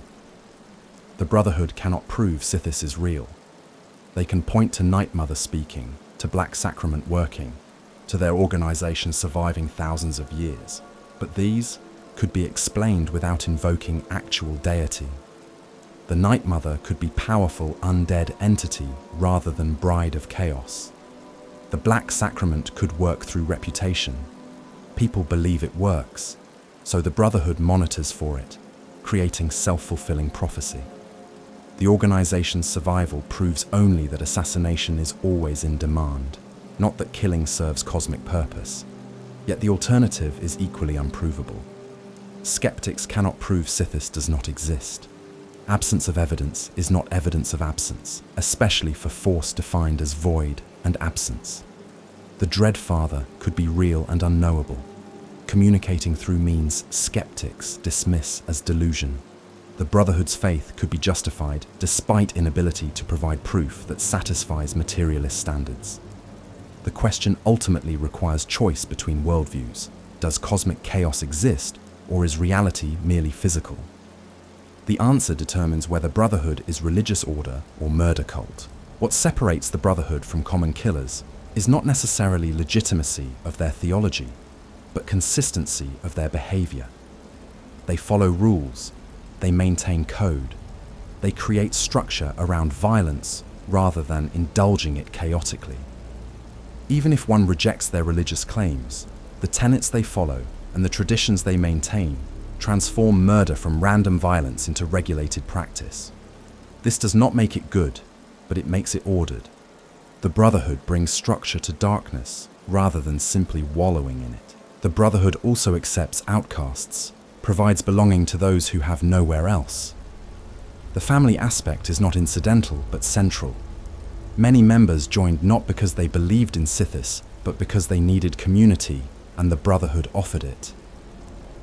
The religious aspects might be excuse or window dressing, but the genuine care members show for each other is real. They kill strangers, but they protect family.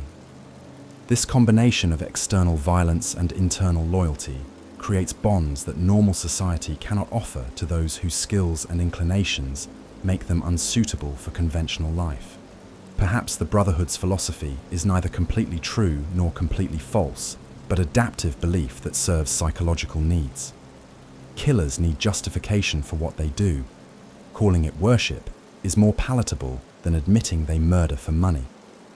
But the justification also imposes discipline. Worship requires ritual, tradition, rules. The Brotherhood's theology transforms would-be serial killers into structured organization that kills selectively rather than randomly. If the choice is between organized assassins who follow code and random murderers who kill without restraint, the Brotherhood is arguably lesser evil. The philosophy of murder cannot be resolved intellectually. Those who serve Sithis believe their work is sacred. Those who oppose them believe assassination is evil, regardless of justification. Both positions have internal consistency. Both require assumptions that cannot be proven. The question is not which is objectively correct, but which worldview one chooses to inhabit. The Brotherhood inhabits a world where death is worship and chaos is served through carefully chosen murder. Their victims inhabit a world where assassination is crime that ends innocent lives. Both realities exist simultaneously, separated by unbridgeable philosophical divide. The hand from the void reaches. Whether it serves cosmic purpose or merely economic demand for murder for hire, the result is same.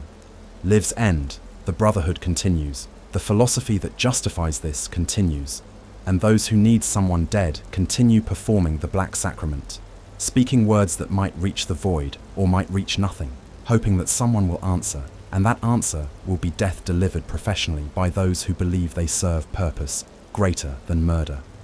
Whether they are right or deluded, the corpses do not care.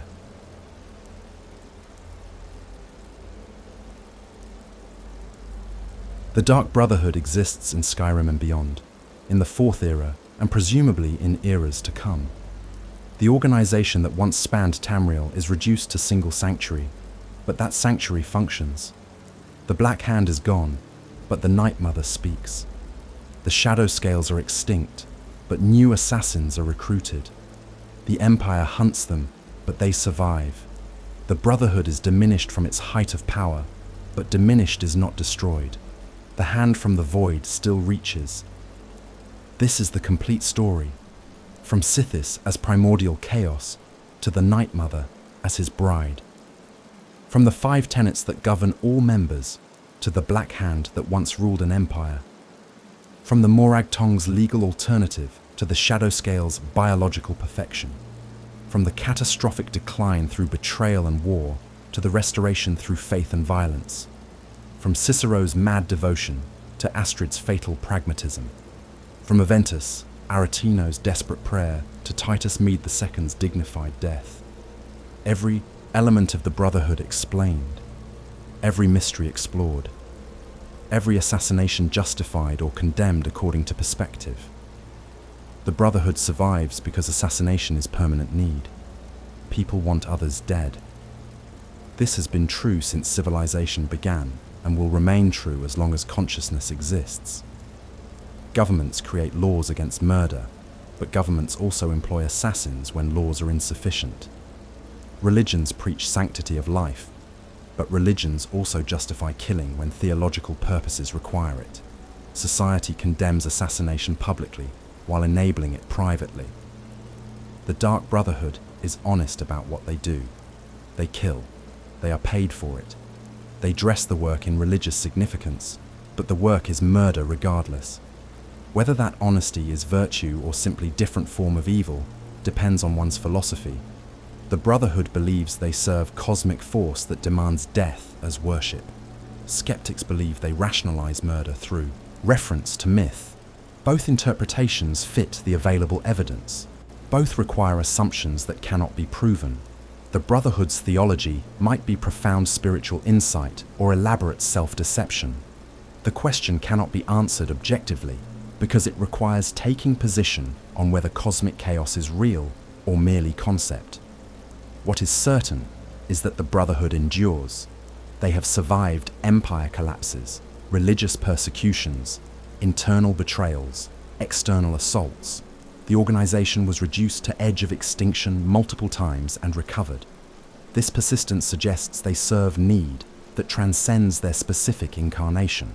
Whether that need is genuinely cosmic or merely societal, it ensures the Brotherhood's continued existence. As long as people want deaths that law will not provide, someone will provide them. The Brotherhood, with its traditions and theology, is merely organized expression of this permanent dark impulse. The Dragonborn's role as listener represents the Brotherhood's potential rebirth. A prophesied hero, capable of absorbing dragon souls, chosen by the Night Mother to lead the organization. This is not merely continuation, but transformation.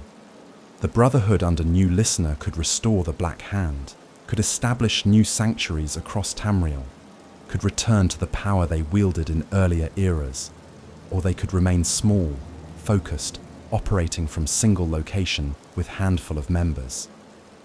Both outcomes are possible. Neither is certain. The future of the Brotherhood depends on questions that cannot be answered. Will the Night Mother continue speaking? Will the listener maintain faith when challenges arise? Will new members understand they serve Sithis rather than merely kill for money? Will the tenets be followed when following them is difficult? Will the organization learn from past failures or repeat them? The Brotherhood has recovered before and declined again. The cycle might continue indefinitely. Restoration, height, decline, near extinction, restoration repeating through ages. But perhaps this restoration is different. Perhaps the Dragonborn's unique nature breaks the pattern. Perhaps suffering through near destruction taught lessons that will prevent future catastrophic failures. Perhaps the Brotherhood that emerges from the Fourth Era's crisis is more resilient than previous incarnations. Or perhaps in generations hence, new Astrid will arise, new Cicero will be dismissed as madman, new betrayal will shatter everything, and the cycle will continue as it always has. The Dark Brotherhood is hand that shapes empires through carefully chosen deaths. They ended dynasties, they altered succession, they removed leaders whose continued existence would have changed history. Every major political transformation in Tamriel's history was influenced by assassination, and many of those assassinations were Brotherhood work. The organization is not merely criminals, but historical force, shaping civilization through removal of specific individuals at specific times. Whether this force serves cosmic chaos or merely lucrative market is question each observer must answer personally. We know. The whisper in darkness. The message left where only target will see. The greeting that means death is coming. These two words encapsulate the Brotherhood's nature. They know about you. They know what you did. They know you are marked for death. The knowledge is absolute. The approach is inevitable. The ending is certain. The hand from the void is reaching, and nothing stops it once the Night Mother has spoken and the contract has been accepted. Sweet Mother, Send your child unto me, for the sins of the unworthy must be baptized in blood and fear. The Black Sacrament continues to be performed. The Brotherhood continues to answer. The Void continues to receive souls. Sithis, real or imagined, conscious or unconscious, continues to be served. The Dark Brotherhood endures, and the hand that reaches from chaos closes around another throat, delivering death that might be prayer or might be murder, depending on whether one believes the darkness truly listens when the faithful speak. Thank you for being here, traveler.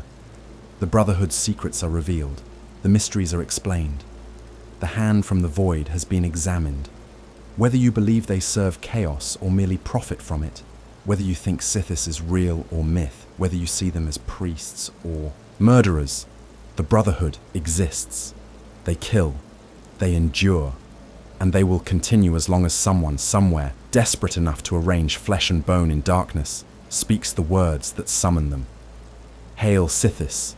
The Dread Father is waiting, the Void hungers, and the Dark Brotherhood stands ready to serve.